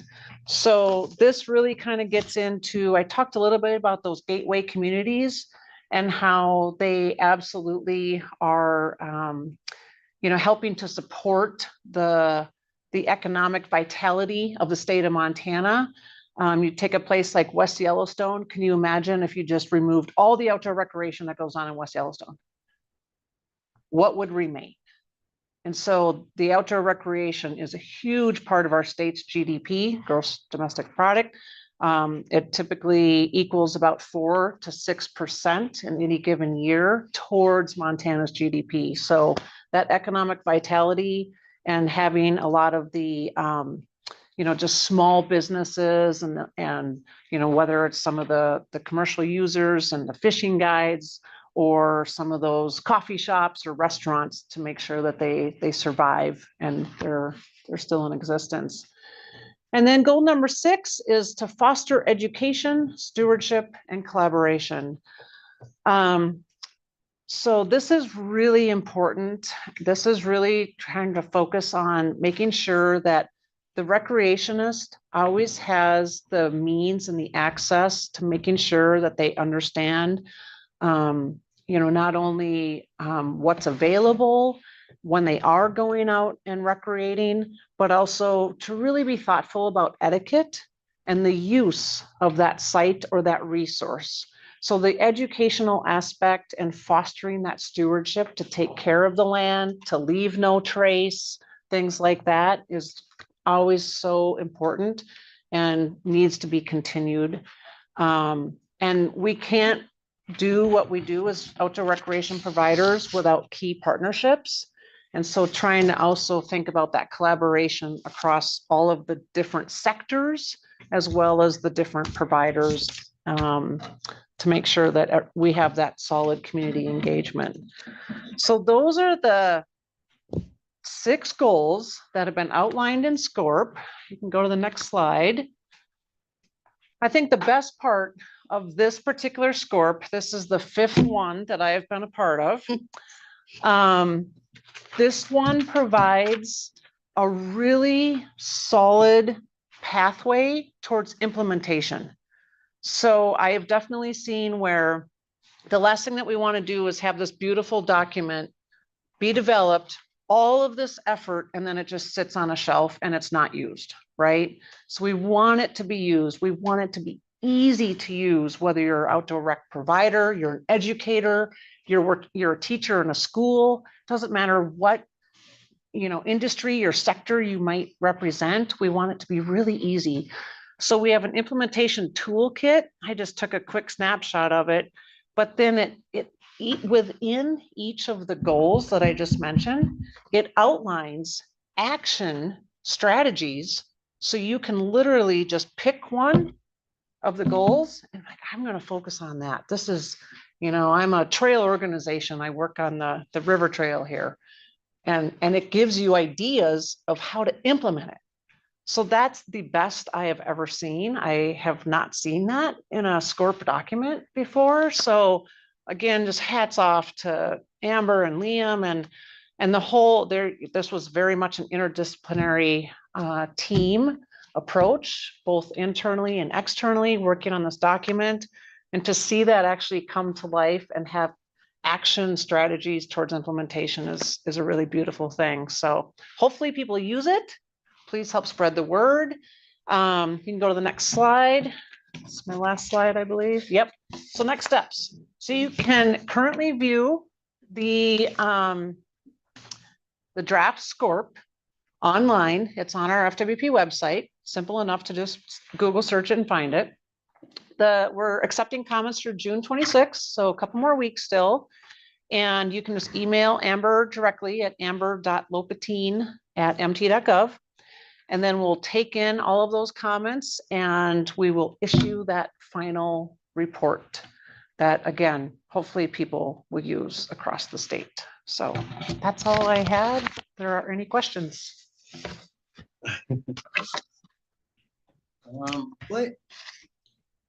How'd you define a recreation provider? Is it somebody who's gonna work on a trail, or it could be an organization, sometimes as a partnership with a managing agency? Who's a recreation provider? Yeah, so good question, Chair Whiting and Board Member Loomis. So as far as kind of the like overarching definition of an outdoor recreation provider, we would consider anybody, typically it's a land managing agency or a municipality that's providing outdoor recreation programming. So it can really vary. It can vary, like I already mentioned, a lot of the state. So FWP would be an outdoor recreation provider. DNRC, they have some state trust lands that does provide some recreation, although probably not as much as FWP. And then we have US Forest Service, the Bureau of Land Management, Bureau of Reclamation. I already mentioned them. And then of course, at the municipal level, they also are outdoor recreation providers, especially for that local community. And so they not only provide outdoor recreation facilities, such as a swimming pool, those tennis courts, like I mentioned, but they also offer a lot of outdoor recreation programming in the summertime. It might even be the YMCA in places like that also can offer some of that outdoor recreation opportunities. So it really can vary. And then of course, it could be a nonprofit organization, like a partner group, like a trail organization that is doing work on a trail system, but that trail system exists on maybe the Forest Service. So it varies. Gotcha. Mm-hmm. Thank you. Mm-hmm. Yeah. Any other questions, comments? I think it looks amazing. Hats off to your team for putting that together. Yeah, thank you. No small undertaking. No, and good thing that it lasts for 5 years. Yes, that's what I was thinking. Thank you. All right, next item is the state park construction projects. Good afternoon, Chair Whiting, members of the board. I'm Renee Lemon. I'm the Parks and Outdoor Recreation Division Administrator. So the next item on your agenda relates to the proposal and information sheet that looks like this in your packet. This is a request for the board to approve state park construction projects exceeding $50,000. This is one of your statutory duties that's outlined in Montana Code Annotated that says any construction projects specifically related to parks that are estimated to exceed $50,000, the board needs to review and approve those. So if you look at this page, there's a table here that lists out all of these state park construction projects that were included in House Bill 5. Jeff mentioned earlier, House Bill 5, this is the state's long-range appropriations bill. So this includes all of the capital and major maintenance projects across all state agencies, including our parks projects. So in the last legislative session that just ended in April, the 69th legislature approved this list of projects. These are critical projects to our parks. They ensure that we provide basic needs such as water lines, septic systems. And so today I'm really excited because I have Ryan Tayton, our Stewardship Bureau Chief, here today. He has a lot of knowledge and has been planning and implementing all of our capital and major maintenance projects for a few years now. And he's going to walk you through each of these projects and answer any questions that you have. So with that, I'll hand it off to Ryan.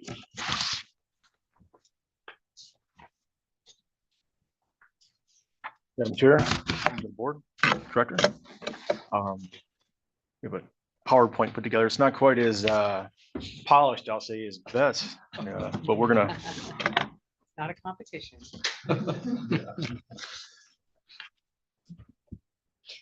You know, there was a bill in the legislature about 10 or more years ago to outlaw PowerPoints. To outlaw them? Mhm. Oh. That you couldn't give a PowerPoint presentation to a legislator by Jimmy Keene out of Butte. Of course. Oh, no. Well, here we are. I know, it didn't pass. And this one looks way better than. So yeah, this is all projects that are over $50,000. It's gonna be 11 total projects we're talking about today. So go ahead and go to this. This picture here is actually from Judith Landing State Park. You'll be going there tomorrow. So first project up is Lewis and Clark Cavern State Park water system upgrades, $1,385,000. This project was a result of DEQ. Actually, if you want to go to the next slide, kind of have this in here, and I didn't realize how we were going to look at this, so I apologize for the small writing on there. DEQ found that the upper water system was being under the influence of groundwater and require a significant upgrade to the treatment facility up there.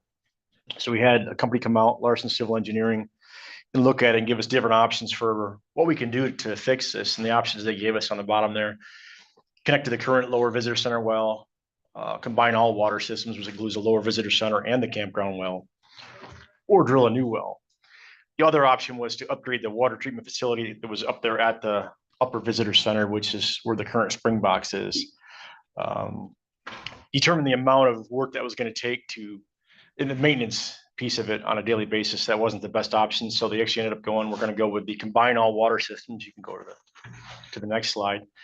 The thing with the water, combining all water systems on this one, it's going to do a couple things. So we're going to combine the two wells. It's going to be the campground well and a lower visitor center well.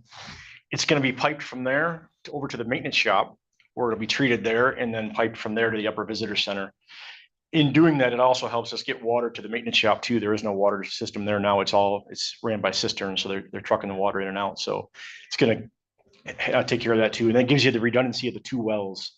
They're going to upgrade the pumps in both well systems, supply 18 gallons a minute on them in order to provide that water. Because if you've been there, you know that run from the bottom of there all the way to the top, there's some serious pressure there to get up to the top. So like I said, this will simplify the complexity of this for the staff as far as the treatment facility right at the maintenance shop too. So that'll be good there.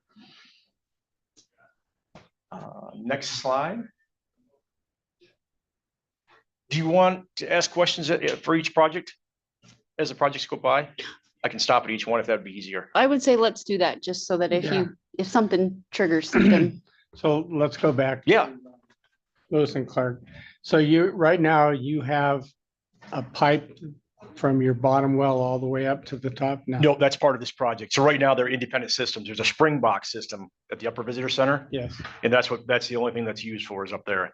So we're going to be running pipe from the bottom all the way to the top. So it's going to go from the lower visitor center, the campground, and then go to the maintenance shop on the right-hand side of the road. and then all the way to the top. So are you gonna just follow the road up or? It's being determined right now. They're gonna be doing the heritage work on it to make sure we don't disturb anything. So they're determining the path on that now. Big project. It's a big project. And there again, because of the amount of pressure it's gonna require to get all the way to the top, you know, the head pressure on those pumps. Right. So, but it gives you the redundancy of having two different wells now too. So if one goes out, we have a backup. Okay, thank you. Yeah, no problem. Other questions on that one? Next slide. Big Arm State Park septic system replacement. This came out of the 2015 Facilities Condition Inventory Report, which was done. State Parks hired Great West Engineering to go in and look at several of our parks and determine basically the infrastructure condition is what it was for. This is one of the ones that was brought up in 2015, so it's gained another 10 years since then. It was 20 years old then, so we're at 30 now on the Big Arm one. This is one that's operated off lift stations, so it's a pretty complex system itself. And their concern is because of the age of it, their average age of those is about 25 years, what we get out of them. And we've already exceeded that. And this is a very busy park here. Yeah. If you want to go to the next slide. As I said, it was identified in 2015 Facilities Condition Inventory Report. That's a flattering picture of the current part of the septic system that's there. Go ahead. I apologize. Any questions? Questions on Big Arm? Okay. Okay, Lone Pine septic system. So this is going to be the system that's up at the visitor center. This is a pretty simple one. It's a standard drain field gravity fed system. So you'll see a difference in cost on these. It's not a lift station system. If you want to go to the next slide, I'll show you. It's actually at the visitor center. It's right there to the right. You can kind of see the top of the current tank there right now. And this is another one that came out of the 2015 Facilities Condition Inventory. This at that time was 30 years old. So we're at 40 now. But there again, it's not a lift pump station. It's just a standard gravity. So that's why there's such a big difference in cost on it too. So next slide. This is just showing where the current drain field is. And this is just off to the right of the visitor center there. Like I said, another flattering picture of a septic system. It's hard to take pictures of a septic system. There's some complications. And the ones you can take underground, you don't really want to. You know, I thought about that and the camera and that. Thank you, no. Yeah, I thought about that. Any questions? So go ahead. Why does a gravity fed drain field cost $200,000? Just the size of it. Really? Yeah. And when they did the inventory report in 2015, it was determined that the existing system wasn't up to the visitor use at that park at that time. So you're going back even 10 years then. So it's not like a house one, you know, you can put a house one in pretty reasonable. Right. Yeah, But yeah. I installed many of them. Yeah. So, I get it. So have I. Now I wish I was doing it now. I know. Member Loomis? Yeah, thanks. So does it vary how long a drain field is gonna last, depending, as there's a lot of variables there? Was talking to the recreation manager for Region 1 about, you know, a lot of these are in his region. Yeah. And it sounds like they've been kind of nursing these things along for a while. This has been coming for some time to replace these.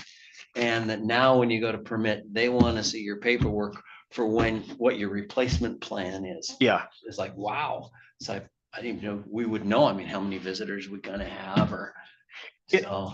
And then you take in the factors of like the one that's going to be coming up here in a few minutes. They're not completely in order that you're speaking of, actually, probably. You're getting into camper treated waste too, which has the chemicals they put in their campers, and you're using the dump stations. So you start introducing that into the system too. That creates a whole other level. Okay. So, you know, and that you'll see, I got a couple pictures in here that'll show, like on the lift stations and that, they actually, I mean, the lift stations, the ladders and that are just gone. You know, they're missing.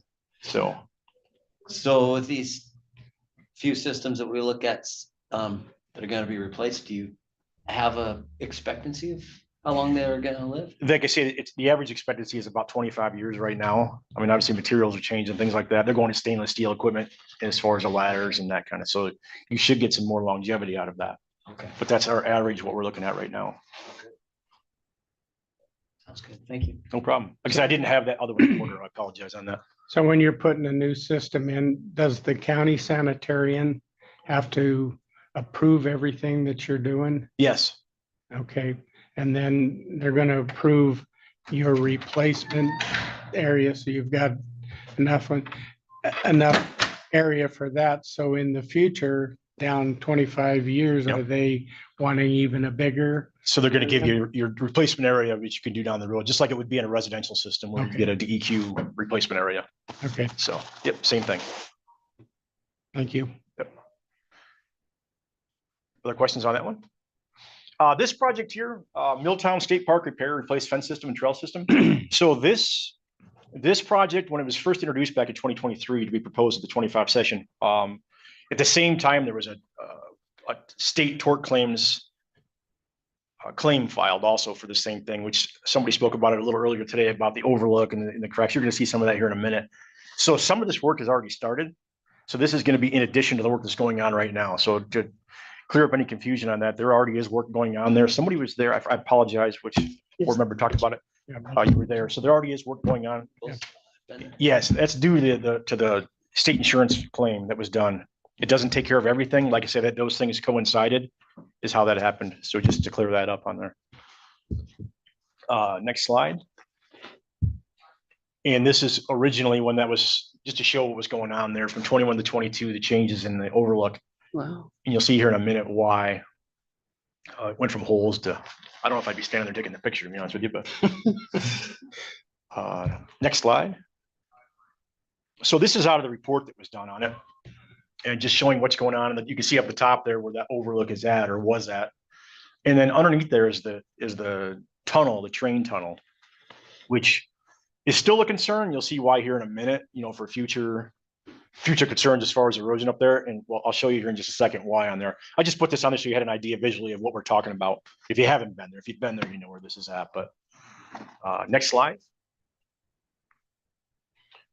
Gives you an idea of the erosion of the river there from, and obviously that's well over 100 years, but just of the train tunnel itself, how much was taken away.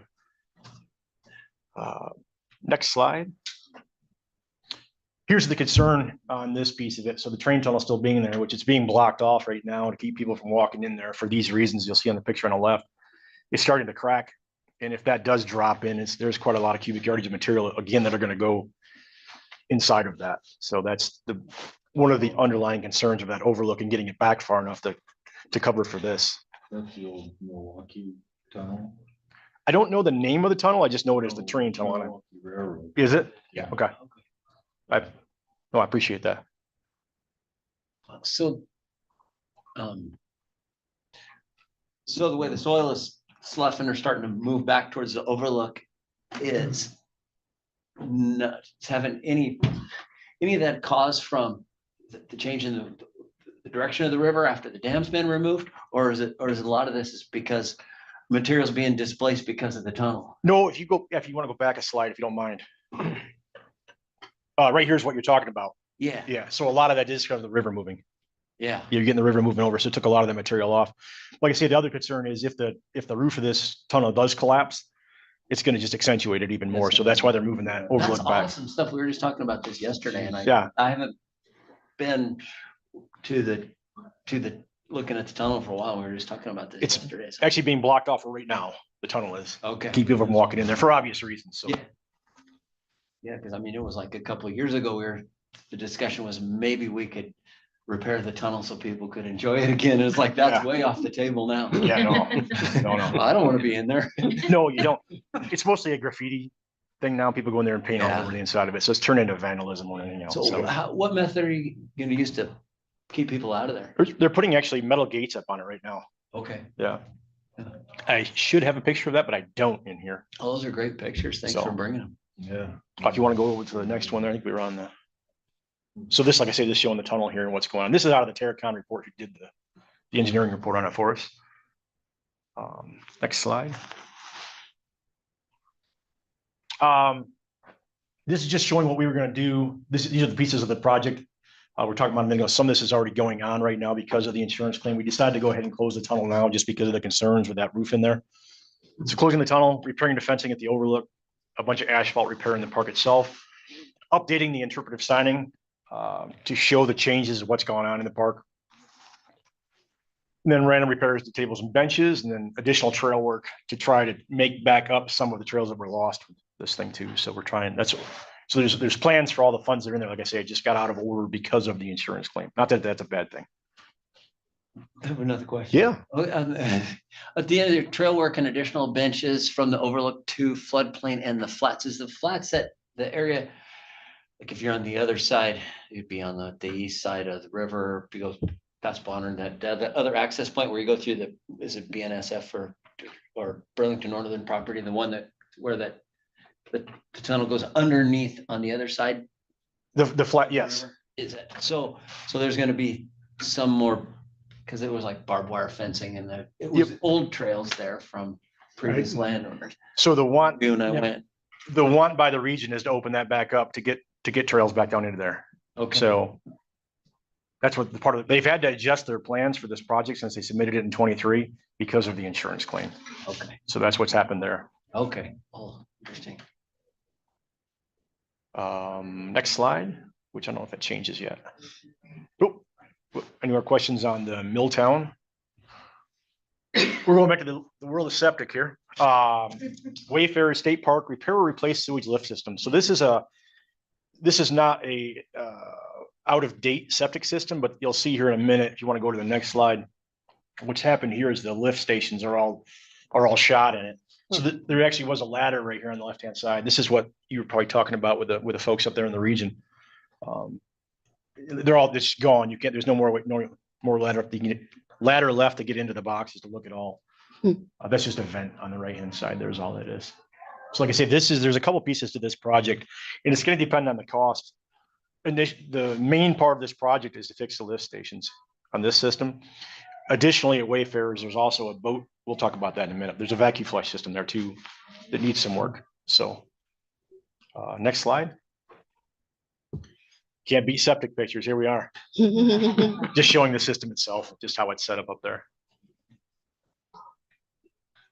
Next slide.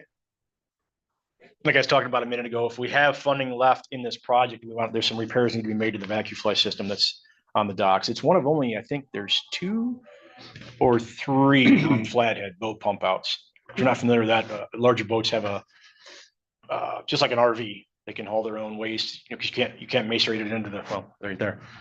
You can't macerate into the water, so they go to these pump outs. And the one we have is operating. It's in need of some repairs. So we're hoping to be able to fix that too. I think that's all the slides for that one for Wayfarers. Questions on Wayfarers? Where is that? Big Fork. Big, yeah. It's a busy one. It is busy. It's a busy one, yeah. All those parks up there are busy on that lake, of course. Unless the water level drops too far, that's a busy. You don't need to spend all that money on. True enough, yeah. Pictograss State Park road repairs.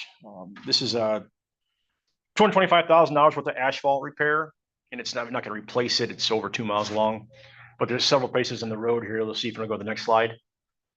I did not take these pictures. Areas of the road, like I say, it's breaking up right there, and we do plow this in the winter too, so that adds to all this. So once they start breaking up in the summer, they heave in the winter. We plow and we tear it up again and repeat the cycle. But 225 will give us a nice chunk to go in there and make a lot of these repairs a little more permanent than what we have going on right now, because there are sections of the road that are still good. It's just you have areas like this where it's been heaved and broken up. So next slide. There again, patched up pieces. A lot of this they've done with cold patch over the years, just purely out of cost. So they've done the best they can do keeping up with it. It's hard to find great pictures of a degraded road that just stand out to me. That's beautiful. There you go. That's an actual picture. That wasn't fake. Go ahead. Oh, that's it for Pictograph. And like I say, it's a pretty simple project. It's road repairs over that 2+ mile stretch of road. And they did install electronic gate at that one. So that one's already been done out there too. So that's helping out there too, as far as extra traffic going in and out that shouldn't be in and out of there. So So the road going in, Is that gonna go all the way into the visitor center? It's, Basically what you're repairing? it's gonna go from the gate all the way to the visitor center. Okay, Yep. Because you can't replace the whole thing for that amount of money. No. But a lot of repair work. a lot of repair. So there's a few bad sections in there Mhm. and they really show up in the winter. Lake Elmo State Park. This is a multitude of things going on here. So we got repairs to the parking area, which is basically the parking area by the boat ramp is the worst area here. The irrigation system repairs. It's the lawn irrigation system that's over at the lake itself. Now, that being said, when we drained the lake, I guess it was 3 years ago now, 4 years, we put in piping in the lake in order to be able to, because we have permission now, they have the permits to be able to draw water out of the lake, because it is an irrigation reservoir. So we installed, I know they're putting, because I put them in. We installed the piping to be able to draw water out of the lake. So we put all those in when the lake was drained. So we put a system in for the park and a system in for the headquarters there also. And they've just been sitting idle since we put those in. But they are there. And then we're going to do an electronic gate on this one too. Want to go to the next slide? Like I say, another really, really cool parking lot picture. I know. Next slide. Electronic gates. This is the entrance to Lake Elmo right now. Electronic gates will be very helpful for this park here. That does get, this is a very busy park, as Beth talked about a little bit ago. And the nighttime activity in here is not always, it's somewhat nefarious. We parked a trailer over there a few years ago, brand new trailer, equipment trailer, when we were draining the lake, excuse me. I called it a pond. And somebody came through and cut all the electric brake wires off underneath on the trailer on us. We realized it a couple days later towing it. So, but there's a lot of stuff goes on there at night. Marina probably, she's still around. You could speak to that one probably. I agree with your observations. Next slide.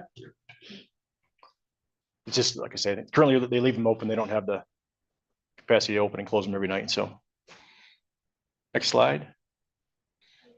This is talking about what I said a few minutes ago. Like I said, we already put provisions in place to pull water from the reservoir, which will be helpful instead of running it off of the city water system. So it's going to come out of the irrigation. And that's a generic picture. Next slide. Oh, questions on Lake Elmo?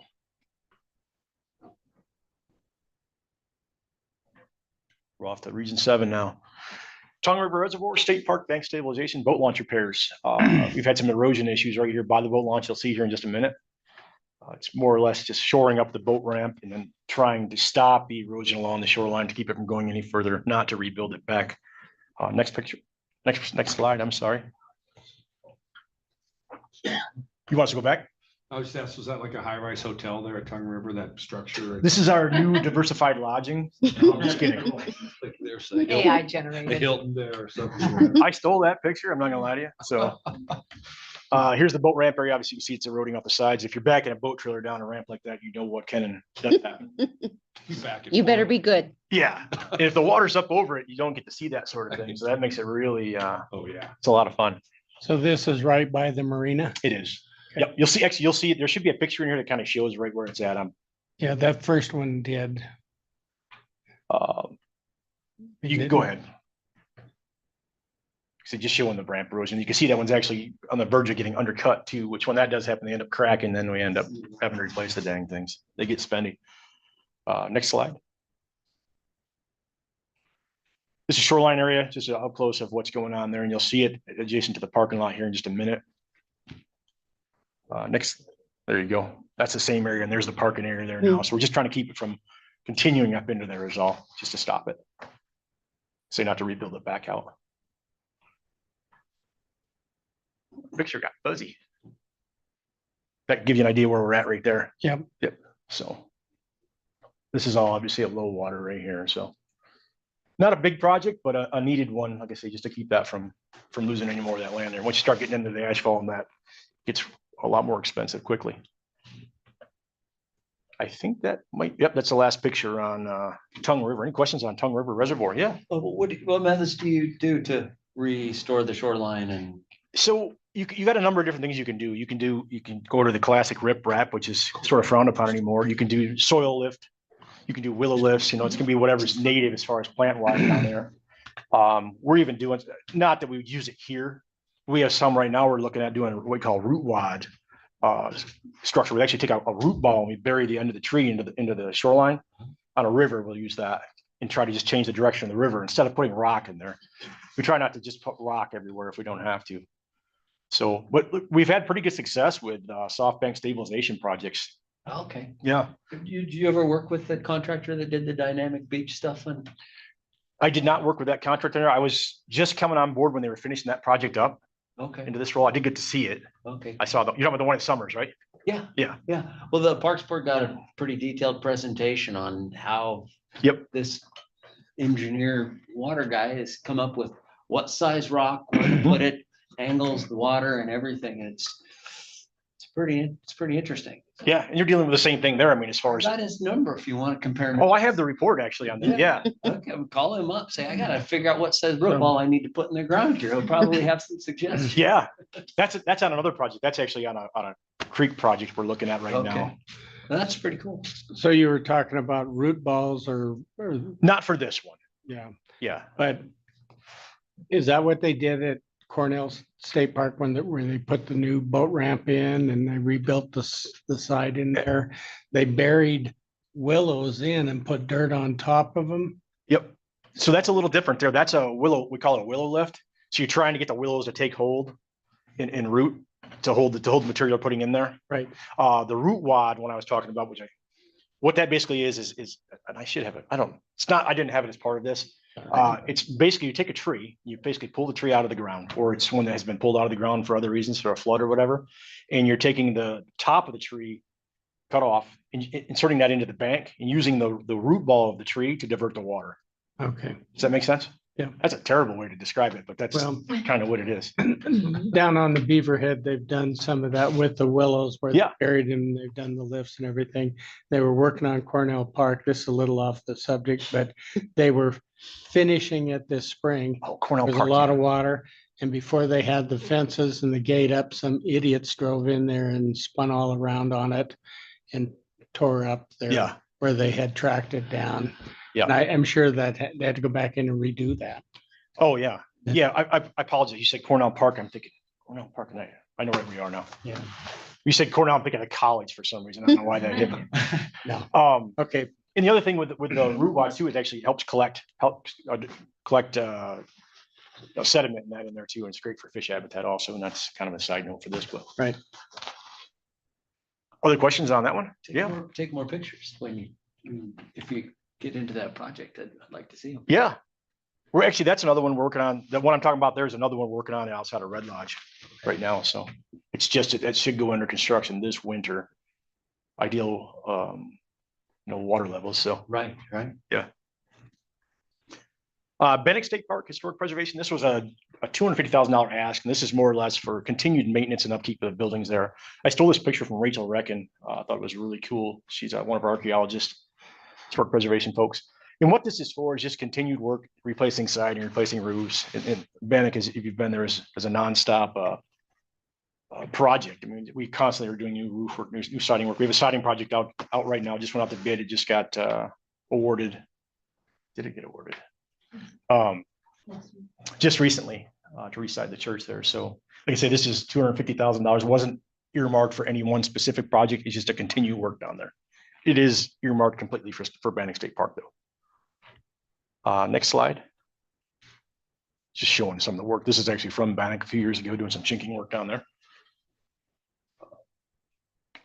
I'm gonna stop there at the Bannock one. Any questions on Bannock?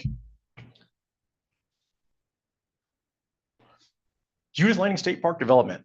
I purposefully left a lot of detail out of this one because you're going to be going there tomorrow. And I want the region to be able, Alex and Derek and Cannon can explain this to a level that I would never have the ability to do. So I don't want to steal or tarnish what they're going to be presenting to you. So this is going to be kind of just a real quick overview of it. So if you see anything that doesn't look correct, just let me know. This is just an overview of the project itself here, just showing a highlighted area. Go ahead. You're good. The orange area is just a highlighted area in the proposed development of the campground. Looking at 14 rustic campsites, host site with utilities, 3 latrines, picnic shelter, And they want to put some storage in to keep some administrative use stuff out there, because it is out there. You're gonna see tomorrow. It's out. It's a bit of a ride out there to where it's at. So that shows the location there right now along the river. And the orange area is the area that's in question right now. So it doesn't actually go to the river. There's not a boat ramp or anything like that, but next slide. Funding also was allocated. This is kind of a pitch for one of my programs. To stabilize historic structures. You're going to see some really cool historic structures. The initial slide of this presentation was of this area here, the old stone building and that, and the blacksmith shop and stuff. Like I say, I'll let them talk about that stuff with you tomorrow to a level of detail that you'll appreciate. Mine will be nothing like that. Next slide. I don't know why I put this in there. It's just a cost estimate where we come up with the numbers, just showing the overall breakdown of what it was. And the region put this together. This was not my work. This is what they put together to propose to legislative session. So it's kind of irrelevant, I guess, at this point. Next slide. This is the last one on here. So like I said, on Judith, I kind of left a lot of details out of there on purpose. I didn't, just please understand that. So questions I can answer on it though? So you're going to get a lot of detail on that tomorrow. Did I screw you up too bad? Okay. I had about 20 pictures in there and I backed them all back out. Statewide electronic gate request. We had so many requests coming in from different regions for electronic gates for obvious reasons, is open and closed facilities, parks, fishing access sites. So we put them all together as one group and bundled them all in. And this one here actually in particular is just not too far from here. This is that White Bear fishing access site. I think it was like 20 below this day. Next slide. Ooh, this is nice, big writing. This gives you an idea just the parks that were proposed for this. There's a couple that were already mentioned in here. Lake Elmo was mentioned as part of the bigger project. It was lumped into this request here. So these are the state parks that we're listing right now for electronic gates. Recently it was brought up too that there's a possible need for doing some surveillance cameras on them too. So we're gonna look at the cost on that and see what that looks like at the necessary areas. You don't need them everywhere, obviously, but the ones that do for a reason. So we're gonna look and see what we can do with that piece of it. So fairly straightforward one there. Say I think that might be my last slide. It's number 40. Questions on the electronic gates? Last very long.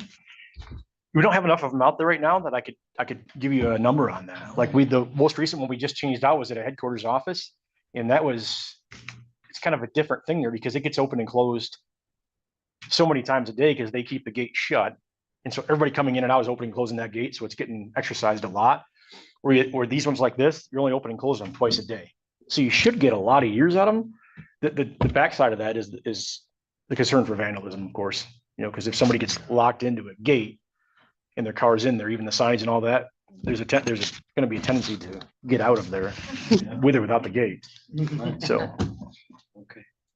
But we do have a few of them out there right now. Like I said, we just put one in at Pictograph recently, and that's been holding up fine. White Bear's a new one recently there. There are a few the state parks. Like I said, those are all the ones recognized by the regions that they really wanted to match. So Hopefully they last a really long time. yeah. Average cost on them per gate. We've looked at the install cost over the last few years of any of them. They're in that $12,000 to $15,000 range, depending on if you have power there or not. You got to keep that in mind. State parks almost all have power. You start getting into like fishing access sites and that, some of them are in the middle of nowhere. There's no power there at all. So you look at the cost of that to run the power into those. That's where it goes. So. Thank you, Ryan. No problem. Thank you. Is there any discussion with the board members? I think we kind of discussed it as we went. Yeah, that was great. That was really good. Would you like to make a motion? If I can find it. Bottom of the page. All right, I move the State Parks and Recreation Board approve the above listed construction projects as contained in House Bill 5 and approved by the 2025 legislature. I'll second that. Thank you. It's been moved and seconded. Is there any public comment? Do we have anybody online?